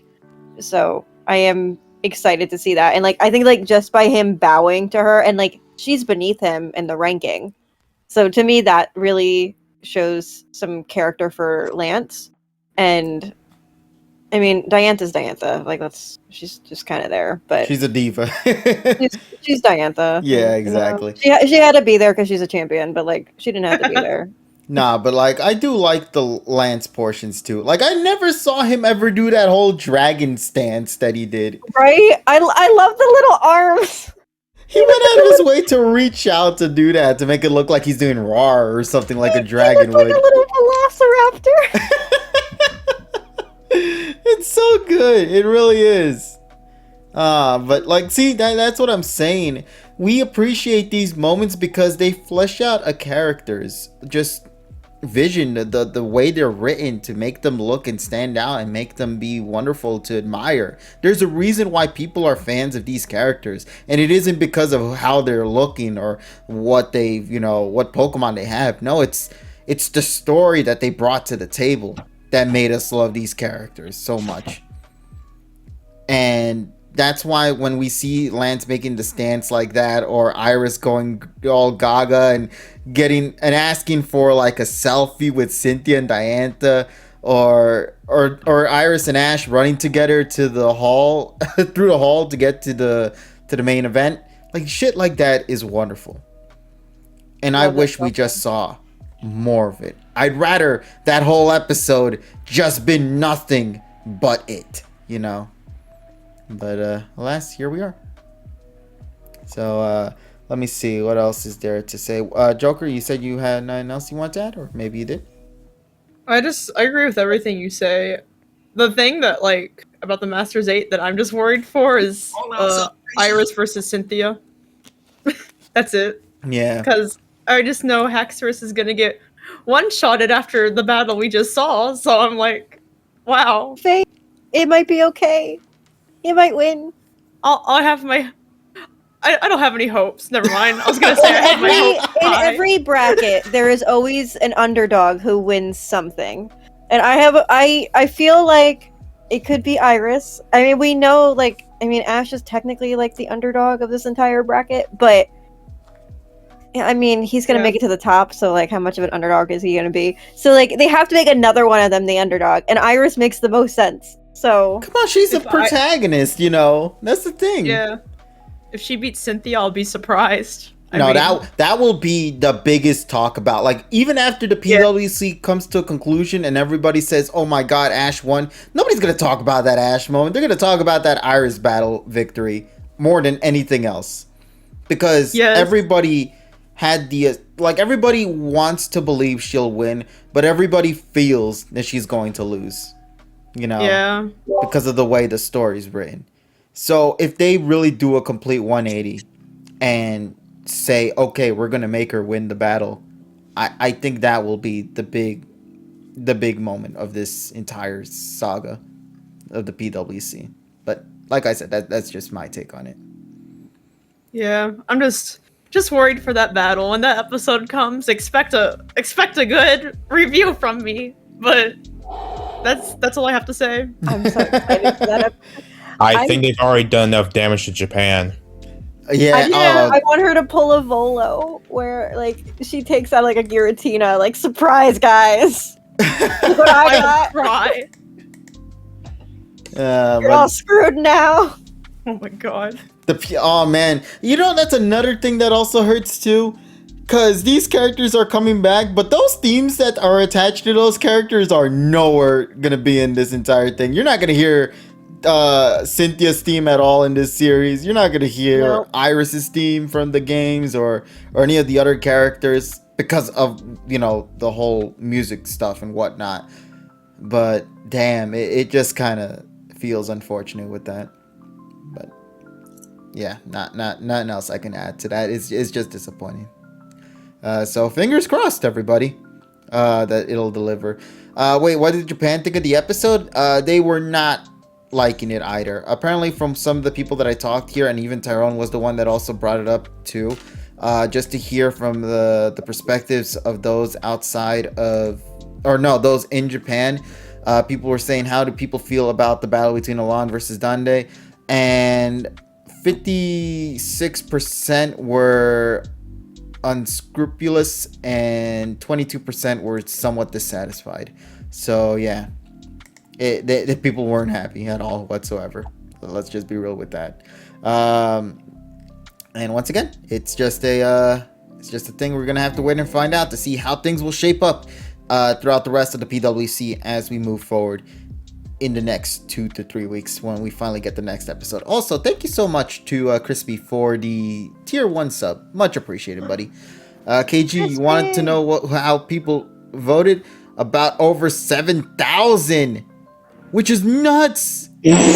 What? 7,000? Do you by any chance have like the link to that, Orion? I'm legitimately curious. Okay. Oh my I want to God. see this, man. I gotta see that. Also, yes, Crispy, that is our buddy Cosmic over here in the background. Hi, Crispy. Also, you do know. Oh yes, but yeah, our buddy Cosmic here is helping us out in tonight's discussion, along with our buddies Joker and Hyprov in the mix as well. So Let me see. Anything else to bring up? I guess one last thing, real quick, just to hear from the chat once again, and to hear those in the call. Once the big battle is coming in 3 weeks, who are we rooting for? Are we rooting for a Diantha to win, or are we rooting for Lance to win this upcoming match? I mean, I'm not a Diantha fan.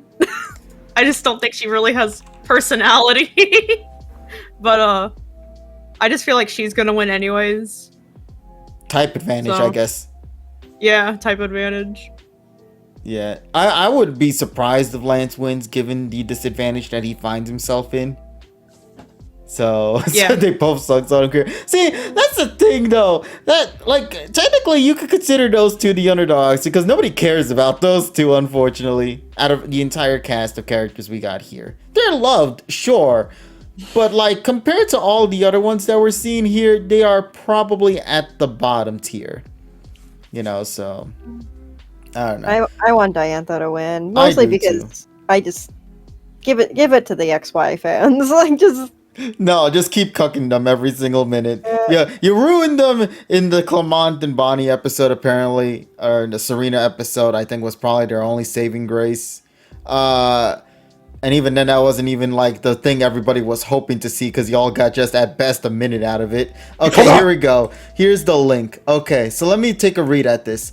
This is from OTSK Poke, who says, how do you feel about Alan versus Dande? The drawing was good overall, but I thought it seemed to be quite different. I want to hear everyone's opinions. This has almost 8,000 votes. And the poll vote has changed drastically from the one Tyrone showed me, because Tyrone showed me with only 700 votes.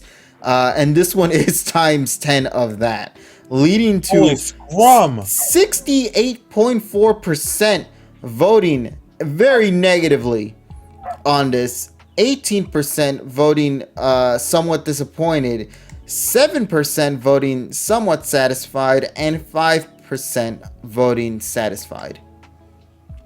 So if you were to just talk about only satisfied moments, at best 12% out of 8,000 people were happy. Man, even at 1,009 votes, it was 57%. That shot up a crap ton like that, bro. I am shook. Holy damn. I didn't even... Jeez, I don't even know what to say anymore on that. Oh, boy. But, yeah. That's all I can add on that. I hope people got a clear idea. And I was kind of also curious, too, because I was wondering how people feel about this fight, those in Japan. And I guess we kind of have a clear indication of that now. And I'm also curious to see how they're feeling about the PWC as a whole now, just from the first taste of what we got thus far. But we'll wait and find out in the next coming weeks to see where people stand with the PWC and where people stand with the battles of the first rounds overall. So yeah, nothing else more to add. So instead, I will just share everybody here in the call. One last final thoughts before we go and wrap things up. Let's pass it to you, Cosmic. Any final thoughts? Well, I mean, my only final thought is I hate that we have a 2-week break, but the episode battle sucked, but the rest of the episode, in my eyes, pretty good. So yeah, 5.9 out of 10. All right, Joker. Terrible episode. I don't think things will get better. Negative reviews. Negative reviews incoming. History first right here. All right. And Hyprov? Help. Thank you. I think that was a cry for help. I don't know. Oh, Lordy. But, okay. Well, there you go, ladies and gentlemen. As you could see, people were very, very mixed on this one. KG, whatever happened to that Leon road trip arc in the previous opening? We don't talk about that. I almost forgot about that. Holy shit, now thinking about it. Yeah, we don't talk about that. I'm sorry, Joanne. There's nothing to talk about. Put it in there alongside the Charizard versus Reshiram fight that we thought we were going to get in Best Wishes, but never did. So, there you go. That's as far as that goes. And let's go call it a wrap then. I want to thank everybody so much for joining us here tonight. I want to thank everybody who shared their opinions on the episode as well. Very thankful for all of you guys to take time out of your day to come into the call to share your thoughts about what you thought of the episode thus far, and continuing to stay here in the call to just hear our respective thoughts and a little bit more in-depth reviews on the episode at hand, and kind of going into the prediction side territory with just wondering where things are hopefully going to go next. So as we stated, still a mystery right now, but we are going to be in a 2-week break, which is the biggest thing you don't want to do right now in the midst of this all hype train going on with the PWC. But here we are. So you might be wondering what we're going to be doing next time for the Fridays that are coming up. Well, honestly, I have no idea, so I'm gonna have to ask everyone to just be a little patient on that part there, as I try to come up with ideas for what we can do for the following Fridays, leading up to the return of the PWC arc within the coming weeks. So yeah, I'll keep you guys informed on that. But with that being said, let's go and call it a wrap and call it a night. Once again, I want to thank everybody so much. Thanks everybody here in the call as well for coming all the way through. You guys have been such an amazing help. Really do appreciate it. And we Hisui Snow for next Friday. Are we getting a new Hisui Snow episode next week?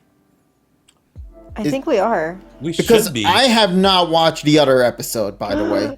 Wait, what? No, I said I was going to watch it, but only as a live reaction. But because of how ridiculous things have been with the Paul episode and then this episode, there has been nowhere of time on reaction night that I could have squeezed a reaction to the Hisui Snow. So I've been doing my absolute best to keep myself away from the Hisui Snow and the Fluffy Zorua. So I think on Friday, that's coming up at least, we will be having a 2-parter Hisui Snow reaction to the episode, which I think will be a lot of fun.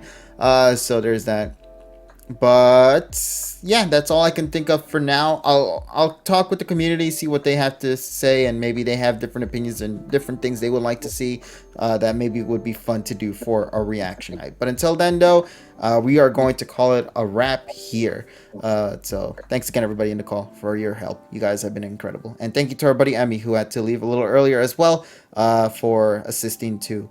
You guys and Emmy have been great. So thank you all. Right now, we're going to call it a wrap. I'm going to go back and probably play Minecraft now because my hands want to get back to crafting. So I'm going to go take care of that. But until then, everybody, take care. Have yourselves an awesome day. Wash your goddamn hands, as always, as TSS would say. And yeah, we'll speak on Monday during the Pokepod World podcast at 9 p.m. EST, because given the scope of what's going on with the PWC, we are going to need as much time as possible with these upcoming podcast sessions. And given that I'm getting a sense of a reunion happening in this upcoming session with some familiar faces that you might have seen from years past, yeah, we're going to need as much time as we possibly can for that. So, yeah. Until then, everybody, please stay safe. Take care, and we'll talk with all of you guys later in whatever video we make. Bye, everybody! Bye. Bye. Hello, everyone! Go here. Thanks for watching the Pokemon Post Discussion episode. If you want to see more episodes, then subscribe to our YouTube channel to not miss out on a new episode. As always, the future's in the palm of your hand. And happy monstering!